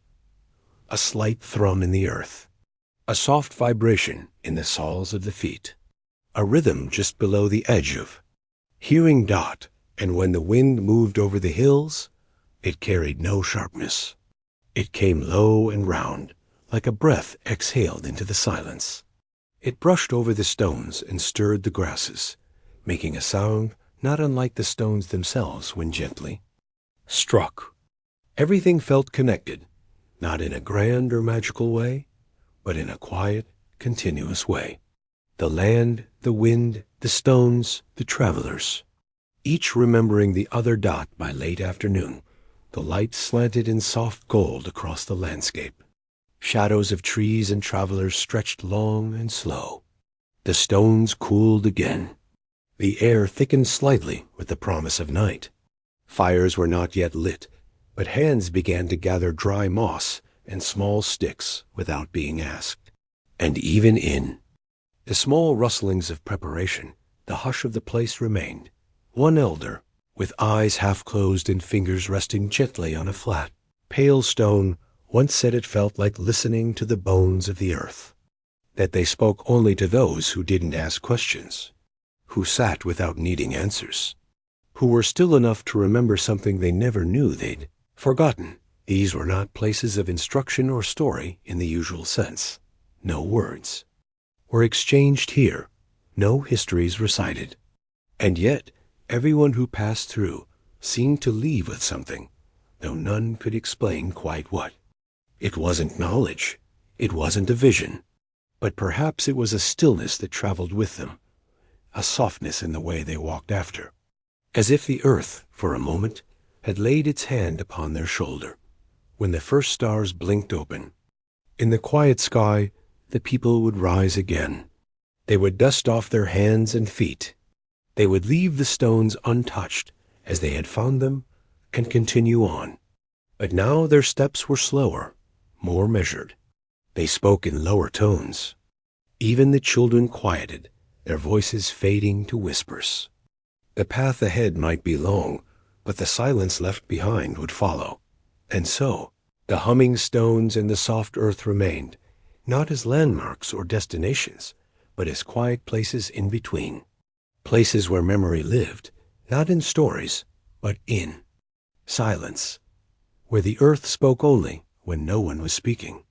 Where you could lie down, press your hand to the dirt, and feel the echo of time move softly beneath your skin. As dusk settled across the old trails carved softly into the land by generations of wandering feet, there came a time not marked by the position of stars or the lengthening of shadows, but by a quiet gathering of hands and still minds. People moved slowly and without speaking, as if guided by memory more than intention. They stooped to collect smooth stones and dry twigs, each motion gentle, purposeful, and unhurried. This was the hour of the fire, circle small, low burning. Hearths never built to impress, only to offer comfort. Fires that hummed quietly, not with roaring flame, but with warmth enough to gather around. The first step was always the same. A place was chosen not for shelter or command of the view, but for stillness. The ground, often slightly lowered or gently sloping, held traces of old ash signs that others had rested here before. Stones were arranged in a deliberate circle. Not all were perfectly round, but each was chosen for its softness of edge, cool smoothness, as though the earth itself approved their touch. The fire would come next, but not in haste. Bundles of moss and dry grass were tucked beneath small twigs, which were layered like stories, thin to thick, each one a promise of glow. Flint was struck slowly, never rushed. Sparks landed like breath, catching in the fibers, coaxed with a cupped hand or a quiet breath. The flame that rose was not a surprise. It was welcomed, like an old friend returning from long travel. The fire did not leap. It stretched gently, waking from a long sleep. It crackled only now and then, its voice more sigh than speech. Around it, people gathered without crowding. They sat at respectful distances, not arranged in rows or circles by command, but drawn into the shape by comfort. Legs crossed, arms resting on knees, heads tilted slightly toward the glow. The fire became the silent center of the evening. No songs were sung, no tales were demanded. If words came, they came in murmurs. A quiet observation. A memory. The coals here remind me of the time we found silver stones in the creek bed. Or, this bark peels like the trees we passed 2 days north. These were not conversations, but offerings like twigs added to flame. They were left to smolder or drift away. No reply needed. The fire listened better than any voice could. Hands moved in slow tasks. A mother crushed dried berries into a paste for morning. An elder slowly scraped the edge of a wooden handle, refining its curve. A child twisted a bit of string between fingers, not to make anything, just to feel the motion. Someone stirred the coals gently with a stick, not to feed the fire, but to shift the light, to watch how the shadows responded. The fire breathed in and out, light then darker, warm then cooler. Rest and rest again. The smoke was thin and curling, always in motion, responding to air no one felt. It did not rise in straight lines, but moved like thought uncertain, reflective. It smelled of pine, of earth, sometimes of a distant memory. If the wind changed, the scent clung to a cloak or rested in the fold of a collar. It was not unpleasant. It was the smell of night and fire and quiet breath. Children, if not already asleep, began to sink into silence. Their fingers reached for warmth, not attention. Some lay with heads on folded pelts, their faces lit faintly by the fire's hum.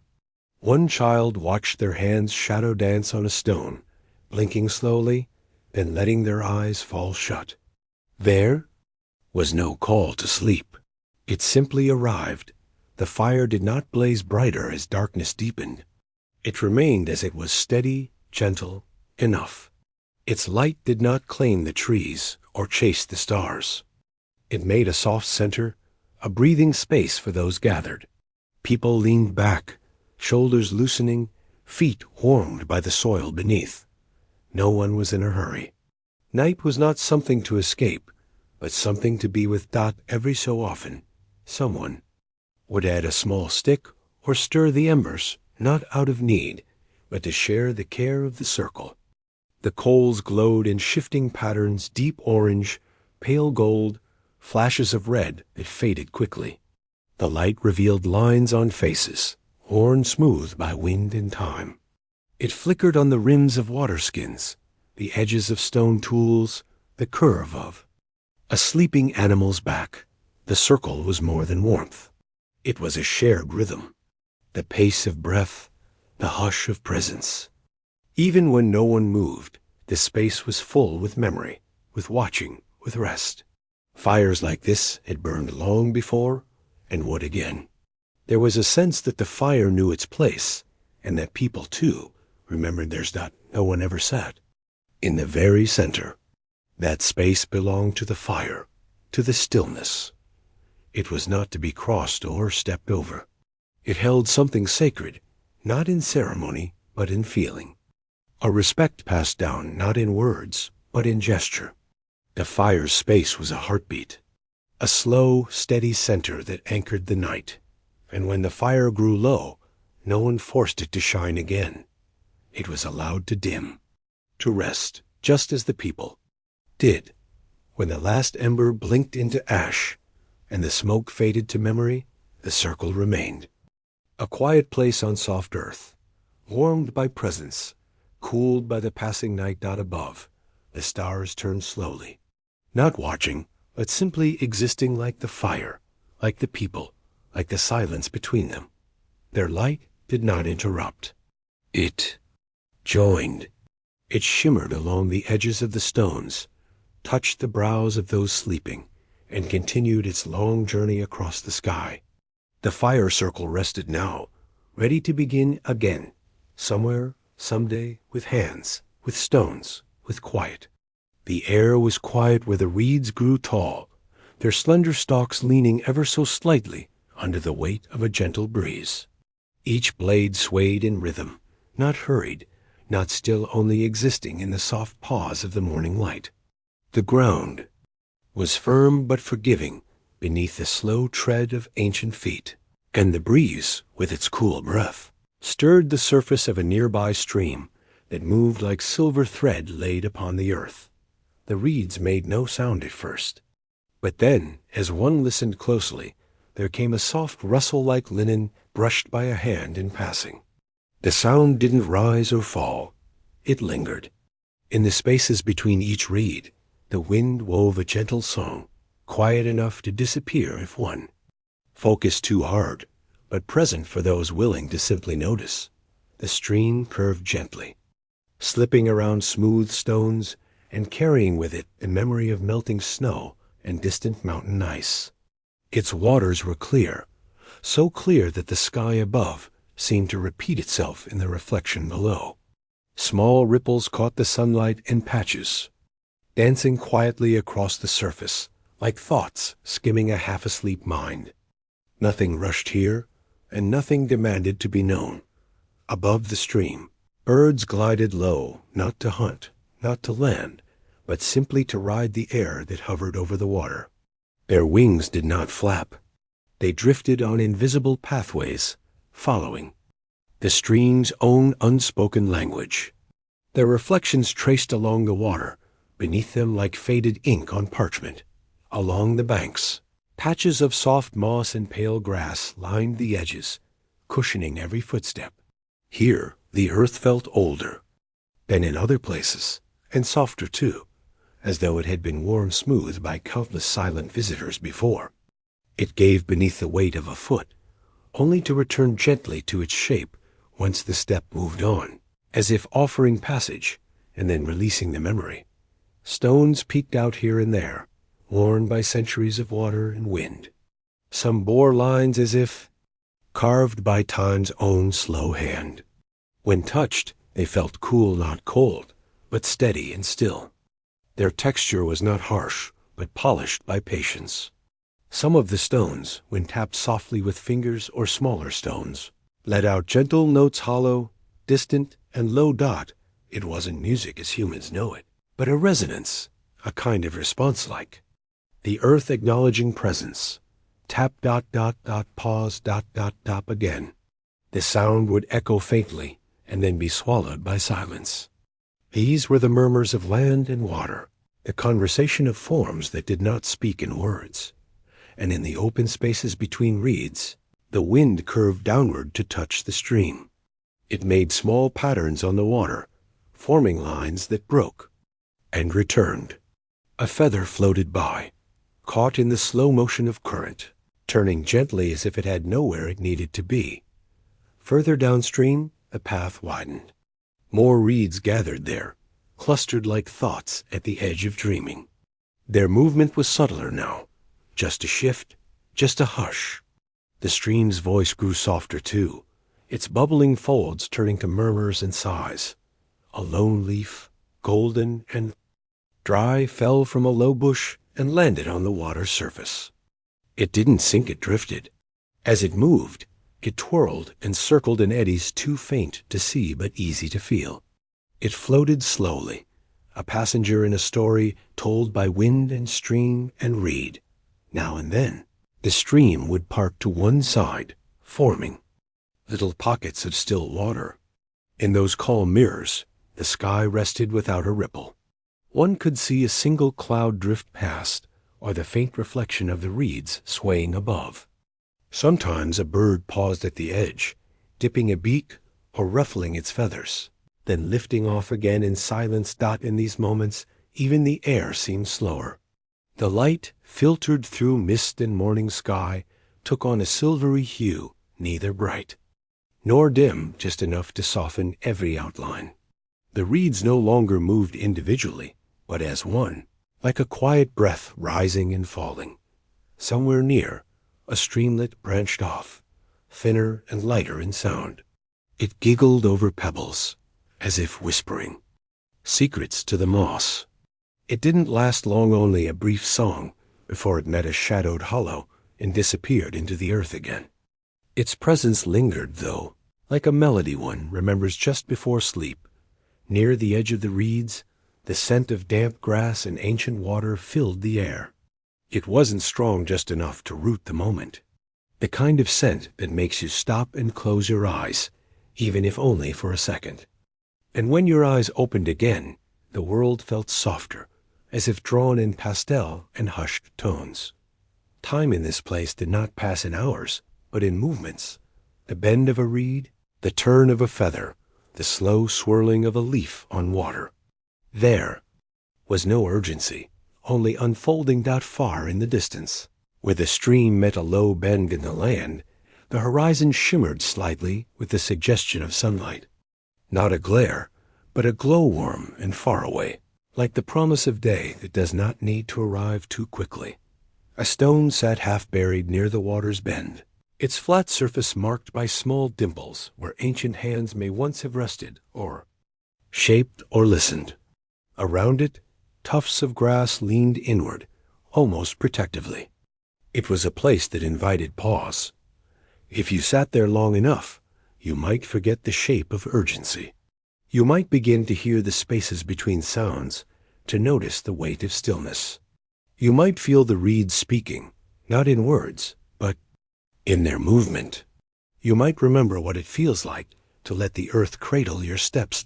In this space, where silent reeds bow in greeting and streams trace the long, unbroken journey of water and sky, you are not asked to think, only to be. Not to act, only to observe.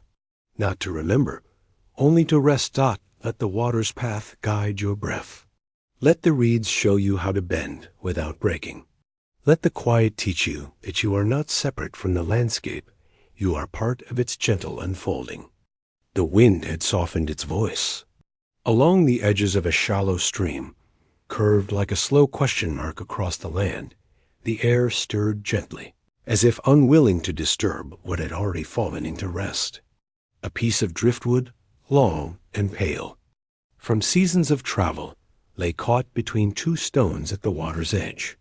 Its surface was marked with grain lines, so fine they looked drawn by hand swirling, like the echoes of smoke on still air, like time captured in motionless rings.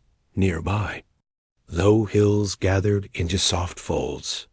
Covered with greenish moss and tangled ground shrubs, they resembled bodies curled under heavy blankets, exhaling in sleep. Nothing moved above them. No bird took flight, no branch bent. The hills seemed to listen inwardly, toward the deep silence that hummed under their skin. If one stepped carefully on the moss, it would gently spring back, releasing a faint earthy breath, like the scent of a page turned in an old book. The driftwood, though lifeless now, once moved with rivers, rode waves, and perhaps even served as part of something built a post, a branch of shelter, or simply a tree that watched over a camp. Its presence here felt like a message in a forgotten tongue, not urgent, not loud, just present, as if the land, in its own quiet language, had placed it there for someone to find, not to use, but to notice. Shadows stretched slowly across the slope as the afternoon wore on. The sun, never in a hurry this far north, lowered its gaze in long, golden strokes. Each beam painted the contours of the hills with hues of honey and amber, as if to tuck them in before evening. The driftwood caught the light along one edge, glowing faintly as though warmth still lingered inside its core. In the shallows of the nearby stream, round stones sat half sunken. Water licked gently over them, weaving around like silk pulled through a loom. There was no rush to the current. It moved like memory, soft, repeated, familiar. A single leaf spun slowly where a tiny whirlpool formed in a bend, caught in the moment between floating and resting above the hills. The sky was a smooth gray, brushed with hints of lavender. No clouds broke its surface. It resembled a stretched, canvas of silence, waiting only for the wind to trace new stories across it. Here, nothing felt abandoned, even the driftwood. Everything belonged because nothing had been taken away. It was a still world, full of presence, not absence, that one could sit here for hours and measure time only by the deepening shadows. The moss, the stone, the wood each told stories in stillness.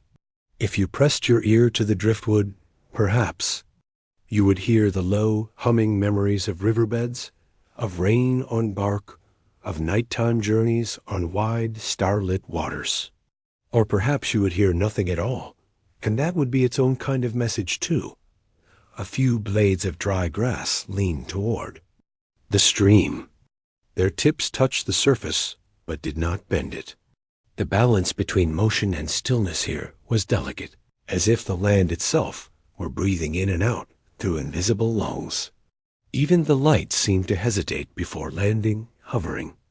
In mid-air, like dust held in suspension, not far from the driftwood, a flat rock or the faint, smoothed-out marks of old fire.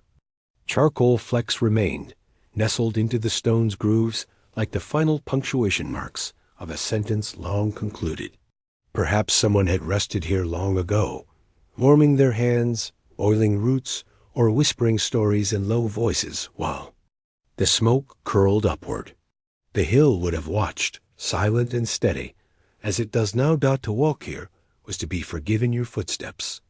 The land gave way gently, never resisting, and each step made no sound the air couldn't swallow. The further you moved from the sound of rushing water or rustling reeds, the more the silence closed, in not heavy, but embracing. It wrapped around your ankles like cool mist and traveled upward until your thoughts, too, moved more slowly, until even remembering felt like a physical action, soft, deliberate, and slow. In the hollow of one hill, where a shallow dip had formed from years of rain collecting and then disappearing into the earth, small mushrooms grew in a crescent. Their caps were pale brown, nearly translucent in the dimming light, and they tilted as if nodding in their sleep.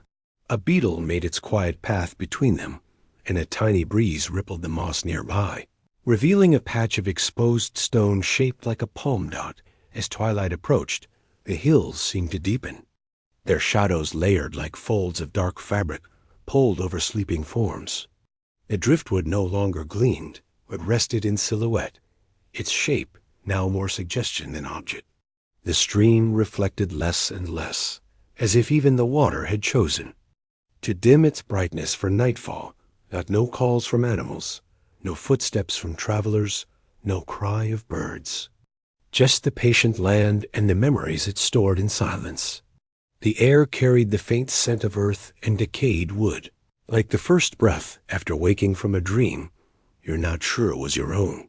The hills, unchanged, bore witness to it all, not as judges, but as companions. A feeling rose here, not awe, nor fear, nor sadness. Simply permission. To pause. To stay. To fold into the moss and let the ground hold you for a while. It did not matter who you were or how far you had come. The hills asked no questions. They only offered themselves, their silence, and a place where the sun touched softly and time forgot its name. And so, with the last hint of golden light curling along the driftwood's edge and the hills exhaling into night, the world faded not into darkness, but into softness, like a blanket being drawn up slowly to the chin, like a whisper beneath a lullaby. Here everything rested. The sky hung low, not with the threat of rain, but with a quiet heaviness that felt as though it had always been there. It was the color of old parchment, stretched smooth across the horizon, with no sharp corners or broken light. The sun, though present somewhere behind the clouds, had lost its shape. It gave no shadows, only a soft diffused glow that felt more like memory than light. The earth below mirrored that softness. The edges of things, stones, hills, tall grasses, were all slightly blurred by the haze in the air. It was a world, without outlines, and it asked for nothing but stillness, not in a wide patch of tall grass. Brushed flat by recent wind, a small feather rested. It had caught on a bent reed and swayed there, barely moving, the way a thought lingers in the mind just before sleep. White, with faint streaks of brown near the shaft, it looked like it belonged to a bird who had passed silently overhead, unseen, unnoticed, except for this one small gift. Around it, more feathers lay scattered, caught in knots of grass, tucked beside stones, nestled where the wind had dropped them. They looked like whispers left behind by flight.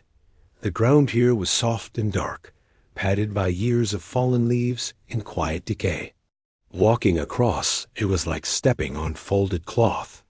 Each footfall sank slightly, then rose again as the earth adjusted. There was no resistance, only the gentle yield of ground that remembered other footsteps. The tall grass, heavy with moisture, brushed lightly against the legs as one passed through, leaving faint trails that disappeared just moments after they were made. The feathers, for all their stillness, seemed to carry movement inside them. Some curled slightly at the edges, as though stirred by the memory of wind. Others lay perfectly flat, their barbs tight, smooth, and pristine, untouched by rain or soil. They told no story aloud, yet each one held a fragment of air, a piece of sky, a trace of a wing that had once cut through the morning mist dot above. The clouds moved slowly, barely perceptible, unless one looked closely at the edges, where they touched the horizon. There, the shifts were clearer, like the slow drifting of smoke, or the curling breath of someone deep in slumber. No birds passed by now, not even high above.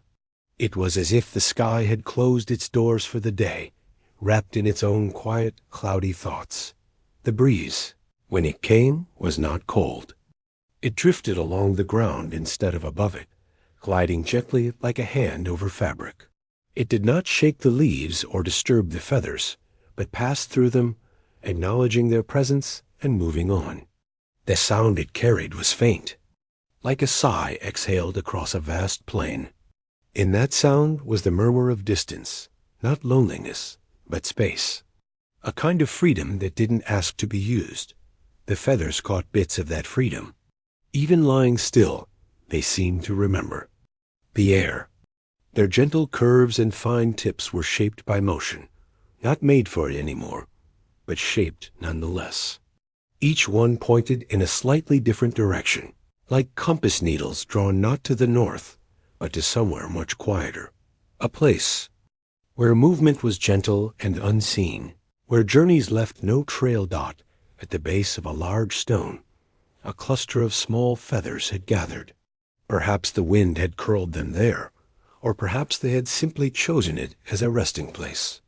The stone was smooth and flat on top, with a line of lichen tracing its longest edge. One feather, longer than the others, lay alone just beside it.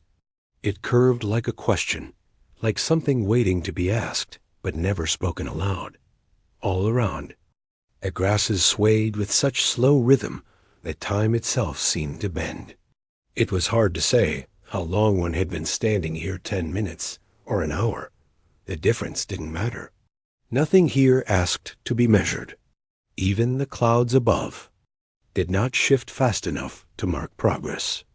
The world here moved on a different clock, one that ticked not in seconds, but in seasons, in the weight of silence, in the lightness of a feather descending from sky to soil. The longer one looked, the more the feathers seemed like storytellers.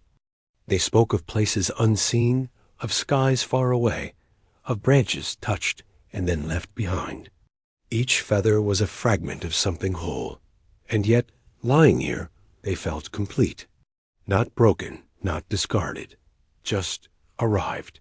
As though this quiet field of grass was where they were meant to end up, not as symbols, not as signs, but simply as themselves. Light, delicate, and still dot in the distance. A faint line of trees stood beneath the sky, their tops softened by the same mist that covered everything. They didn't seem like a barrier, but a resting place. Their presence was quiet, respectful. Even the birds in those branches, if any remained, did not call. There was no need. A message had already been spoken, carried by feathers, and laid gently among the grass. One could kneel here, or lie down even, and let the sky press down softly upon their thoughts. There was comfort in the clouded dome above, in its refusal to burn or blind, in its willingness to just be present. The sky did not ask you to look at it. It merely allowed you to exist beneath it, feather-light and grounded at once dot, and so the day moved onward not in haste, but with the same grace as the drifting feather, the bending grass, the slow cloud. The world, under this soft sky, seemed not asleep, but dreaming, and in that dream, feathers told their quiet stories, not of flight, but of arrival. The edge of the forest was not a clear line, but a quiet transformation. The plains gave way to soft, uneven ground. Shrubs yielded to taller growth. Young trees appeared here and there, spaced as if in quiet anticipation. The sky narrowed, framed by branches that reached without urgency. Shadows lengthened gently across the mossy stones and folded grasses. The sun, still low, filtered in golden rays, casting a warm and flickering hush over the ground. There was no wind, only stillness, the kind that settles not from silence alone, but from the deep breath of a resting land. Trees stood apart, like tall figures pausing mid-thought. Their trunks were slim but firm, bark mottled in grays and browns textured with time. Though not yet a dense forest, the air between them held a hush like the moment before a long-awaited meeting. These were the first forests of a vast new world. No trail led forward, and yet the space seemed shaped by passage. Every opening between trunks whispered of direction. Without pointing the way, the forest did not begin. It invited. Underfoot, the earth grew softer with every step. Fallen leaves curled in shades of brown and bronze, pressed flat in places and loose in others. Moss gathered in low patches at the bases of trees, thick and springy, like memory made touchable. The scent of the forest grew richer, loamy, warm, and slow. It was the breath of mushrooms beneath the surface, of water pooling in roots, of bark dampened by long hours of shadow. Each breath drawn here felt older, gentler, more deliberate. The light changed too, though the sky remained clear. Above, sunbeams streamed down through high canopies, not in bright shafts, but in muted glimmers soft as the flicker of firelight behind gauze. Dust hung suspended in the air, drifting in slow spirals, catching what light it could. Nothing moved quickly. Not the dust, not the light, not the forest. It was a place where stillness was not the absence of life, but its quiet form. Here and there, a leaf trembled. A breeze touched the edges of ferns, but did not stir them. It merely passed, over like a thought forgotten before it formed. Even the sound of leaves shifting was hushed, as if they, too, had learned not to speak too loudly. This hush was not eerie, but sacred. It asked for nothing, gave everything. One could stand here for minutes or hours and feel the weight of time melt into softness. The trees held their breath, but not in fear. They were watchers, not wardens. There was no sense of being kept out or kept in. Instead, there was permission, quiet and unspoken. The longer one lingered at this edge, the more the boundary disappeared. It was no longer the outside and the me. Woods, it was a shared place, a meeting point between movement and rest, between openness and shelter. The forest did not call the traveler forward. It simply did not ask them to leave dot off to one side. A feather lay caught in the grass. It had drifted there on an earlier wind, pale gray and tipped in white. lying gently against the ground like a story told without sound. Around it, the grasses swayed slightly, as if remembering that same wind. Nothing disturbed the feather now. It was content to rest, its journey paused, its shape unchanged. It was a quiet companion, softening the ground with memory at the base. Of a nearby tree, a stone jutted from the moss. Smoothed by time and half covered in lichen, it offered a seat to any who wished to pause. To sit there was to become part of the stillness, to feel the cool press of bark behind one's back, the deep hum of roots beneath. The forest spoke, not in voice, but in feeling and texture, in scent, in the shape of air. It spoke through. The damp curve of a leaf, the rough grain of tree bark, the way light pooled in the hollows of the ground beyond the first line of trees. The forest thickened slightly. More trunks stood together. Branches began to meet and overlap, forming soft arches above. The canopy here became a woven roof of leaves and shadows, offering cover but not darkness. The light remained, diffused and moving. Somewhere deeper still, water whispered over stones, its sound so low it could barely be separated from thought. Perhaps it was not sound at all, but memory. Time stretched in this place. Minutes did not feel counted. The sun moved slowly. Even the creatures of the woods seemed to move differently. A squirrel perched on a low branch without twitching. A beetle crossed a leaf without urgency. Everything here belonged to stillness not. Stopped but softened. The forest did not trap time. It allowed it to expand then, a single sound. The faintest tap one leaf brushing another. It might have been a bird shifting high above, or the first signal of the night breeze. But it came and went like a ripple, leaving the stillness intact. Nothing followed it. The silence that returned was fuller, warmer, as if the forest had spoken and was now waiting to see if one understood to enter this forest was not to cross a threshold, but to surrender the need for one. The land did not change all at once, but folded gradually into depth. The hush remained steady. The path, if it could be called, that was made not of markings or signs, but of trust.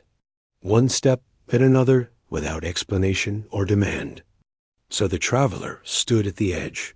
There was no ceremony, no fanfare, only the soft welcome of moss, the tilt of branches above, and the open hands of a land that had waited for millennia without needing to ask why.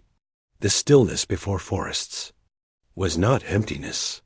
It was peace shaped by time, held by trees, and offered in quiet generosity. The forest deepened slowly, as if time itself was walking beside you. The soft undergrowth gave way to a carpet of pine needles, laid down season after season by trees that had seen countless years. Their trunks were massive tall, wide, weathered. By wind and snow, they stood like ancient keepers, their rough bark etched with the long memory of the land. In this part of the world, the forest no longer whispered. It listened. And in that listening, it taught the traveler how to be quiet. Too, there was a silence in the pine forest that did not feel empty. It was filled with presence. Not just the towering trees or the clusters of fern at their feet, but with something more enduring, the echo of time itself. The sound of your own footfall became gentler, as if even the ground had agreed to soften. Your presence. Pine cones lay scattered like forgotten offerings, each one shaped with a spiral, too precise to be rushed, too old to be noticed by those who walked too fast. The pines were not crowded. They were spaced with intention, as if they knew how much room each tree needed to breathe, to stretch, to grow old in peace. Between their trunks, the light sifted downward in thin golden strands, glancing off the slow drip of resin that moved. Along their bark, that resin caught the light like slow tears, amber drops frozen in motion. It smelled of sweetness and stillness, of warm wood and remembered storms. One could watch it for hours and see nothing change, and yet Change was always happening, just not in ways the eye could rush to witness dot far above. The tops of the trees swayed just slightly in a breeze too faint to feel below. Their movement made no sound, or none that could be called noise. It was like a soft breath being shared between leaves, a murmur exchanged among those who had lived long and seen much. Birds perched high in the canopy, but even they were quiet, as if they, too, respected the stillness. Only the faintest chirp now and then marked their presence, like a footnote in a long and quiet poem. Beneath the pines, the world seemed slower, thicker, more aware. The air was cool, carrying the scent of sap, soil, and the soft green of moss-covered rocks. Shadows shifted, not with drama but with a rhythm shaped by the sun's patient passage. You could follow a single beam of light as it crept across the ground, catching the edge of a curled leaf, touching the bark of an old trunk, and finally fading back into the forest's deep hues. It was like watching time think dot near the base. Of one particularly wide pine, there was a hollow. It wasn't large, just enough to fit the curled body of a small creature, or the hands of someone seeking shelter from the wind. Inside, the wood smelled ancient like dried needles, dark earth, and the memory of firelight. Someone might have rested here once. Someone else might again. But the forest would not keep record. It would only keep echo. Footsteps here did not echo the way they might in a canyon or a cave. Instead, they were absorbed. Each step sank into the pine bed without reply, as if the ground was listening and choosing not to speak. The absence of sound became its own kind of song, one made not with notes, but with space. In this forest, quiet was not the lack of voice, it was the language of belonging. Somewhere farther in, a tree had fallen long ago. Its trunk lay softened by rain and lichen, its interior hollowed by time. Mushrooms had taken hold along its side, small shelves of beige and brown, like gentle fans folded in stillness. The forest did not grieve its fallen. It continued to hold the tree, letting it rest among the living, neither forgotten nor separate. Everything here was allowed to fade, but never disappear. Above the fallen trunk, strands of old spiderwebs glimmered in the light. Their threads moved ever so slightly with the breath of the forest, catching gust and tiny seeds drifting on the air. They connected branch to branch like soft threads in a forgotten loom. It was easy to imagine the forest weaving its own memory here, not in pages or stones, but in moments like these, quiet, suspended, full of meaning, but free from urgency. Sitting on a mossy rock, you could feel the weight of time settle around you, not heavy, not burdensome, but grounding. There was a patience in the way the light moved, in how the wind touched only the highest branches, in how the scent of pine wrapped around your breath and slowed it. Here, the heart did not beat faster. It listened. It softened. You were not a visitor. You were part of the stillness. Some trees bore marks places where bark had peeled back, or where lightning had once touched and left a silvery scar. These trees still stood. They did not rush to heal. They carried their age with grace, showing every year, every season, every storm that had shaped them. There was beauty in their imperfection, in the slow work of endurance, in the way they kept growing, even in silence. As dusk neared, the light turned deeper. Shadows lengthened across the forest floor, and the needles glowed faintly gold before fading into gray. The birds grew quieter still. The breeze, gentle all day, stilled completely. It was as if the forest, having given so much quiet, now asked for quiet in return, not out of need, but out of balance. And then faintly, the sound of a pine cone, dropping, a single note in the quiet dusk, not startling, not sharp, just a soft punctuation to the end of a long, still thought. The cone rolled gently across the needles, came to rest beside a stone, and was still. The echo it left behind was not in sound, but in the silence that followed slightly fuller, slightly deeper dot. This was the heart of the forest, not its center. On a map, but the place where time had forgotten to rush, where breath slowed, where nothing was forced, and everything was allowed to simply be. And in that stillness, the traveler rested, not because they were tired, but because there was nowhere else to be. The wind had softened, no longer sharp with frost, but murmuring with a gentler hush. The great white bridge of ice that had stretched from one world to another began to melt at its edges, whispering its farewell to the travelers who had walked its length in quiet steps. Snow still lay along the hollows, but it no longer spoke in cracking tones. Instead, it sighed like something weary, like something ready to sleep. They had come far from frozen coasts and blinding storms, through valleys of bones and ridges of stone. The echoes of their journey no longer called out from the wind. They had settled into the footprints left behind, into the softened trails pressed into the earth. Their tools were packed carefully in fur bundles. The fires had grown low. It was not an end, but a stillness before something else. The land ahead did not call loudly. It waited with patience, covered in mist and green silence. The animals had grown quieter too. The mammoth no longer thundered past. It walked in the distance, barely stirring the trees. Birds sat with puffed feathers, not flying. Even the rivers, once swollen and swift, moved with an almost deliberate slowness. The world had paused, as if letting the breath of the past settle gently. Moss-blanketed stones like old songs hummed without sound. Pine needles lay in soft carpets beneath ancient trees. The travelers did not speak much anymore. They had heard the silence of the ice, the music of wind carving through ridges. Now it was time to listen to something deeper. Their footsteps made almost no sound. Their breath joined the fog. Each motion was an offering to stillness. They moved less now, not out of fatigue, but in reverence.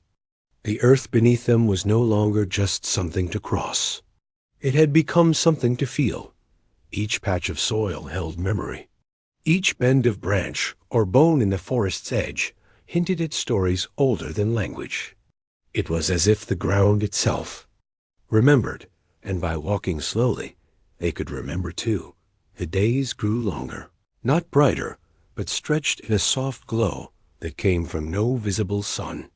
Shadows lengthened, not as threats, but as companions. Light filtered through the trees, like cloth soaked in dusk. Everything felt wrapped. Even sound came draped in hush. The low creak of wood, the distant splash of melting snow, the sigh of air passing through reeds. No sharpness remained. Children traced the ridges of stones with their fingers. They watched leaves fall with quiet fascination. Elders leaned against driftwood, not to rest, but to feel the grain, to follow the lines as if reading. Nothing needed to be said. Each surface told its own story in textures and warmth and silence. The forest's edge had not yet been crossed, but already it had taught them to wait. Time itself had become slow, like sap thickening in cold air. No one counted the days. It was only now, and now again. They did not need to press forward. There was no chase, only gentle unfolding. Nights came like velvet, deep and soft. Dreams lingered longer in the mornings, as if reluctant to leave. And in those dreams, the ice still sang but faintly, like a memory hum. Some laid stones in circles, not for shelter, but for marking. Others traced the shape of fallen branches and left them where they lay. A few carved lines into bark, not names, not symbols, just gentle impressions to say, we were here, we listened. They did not break the land. They followed its rhythms. Even their silence was shaped by what the land allowed. No one feared the forest, but they knew it was not theirs.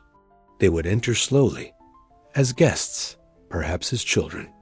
It loomed ahead not as darkness, but as depth. They would not shout into it, they would whisper. The land behind them, the ice, the hills, the slow rivers had prepared them for this. Every place had quieted them. Now they were ready to walk without sound. They would carry no banners, no declarations. Their legacy would be footprints in moss, bones cleaned by time, and small objects left beneath roots. A stone shaped like a thumb, a feather caught in bark, a curved tool left near water. These were not signs of conquest, but of coexistence.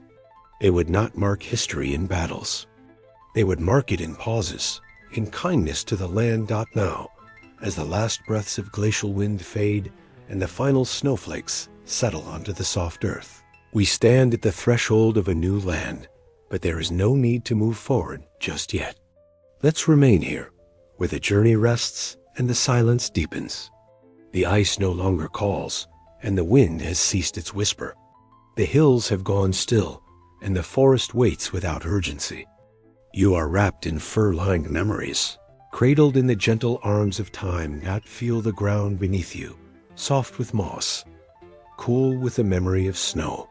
Let the trees stand near you like old friends. They do not speak, but they know you are here. Let their shadows stretch across you like a blanket. The stars blink above, distant but calm, as if nodding slowly in approval. Nothing stirs that needs to. The animals have gone to sleep. The fires have burned low, their glow steady and warm. Breathe in, breathe out. There is no path to follow tonight, only stillness to rest in. You are not lost. You are not late. You are exactly where the long journey has brought you, at the edge of something vast but peaceful. Let the silence be enough. Let the night hold you without question. Good night, dear traveler. May your dreams walk softly where the ancients once stepped. Sleep well, and we'll meet again beneath the stars.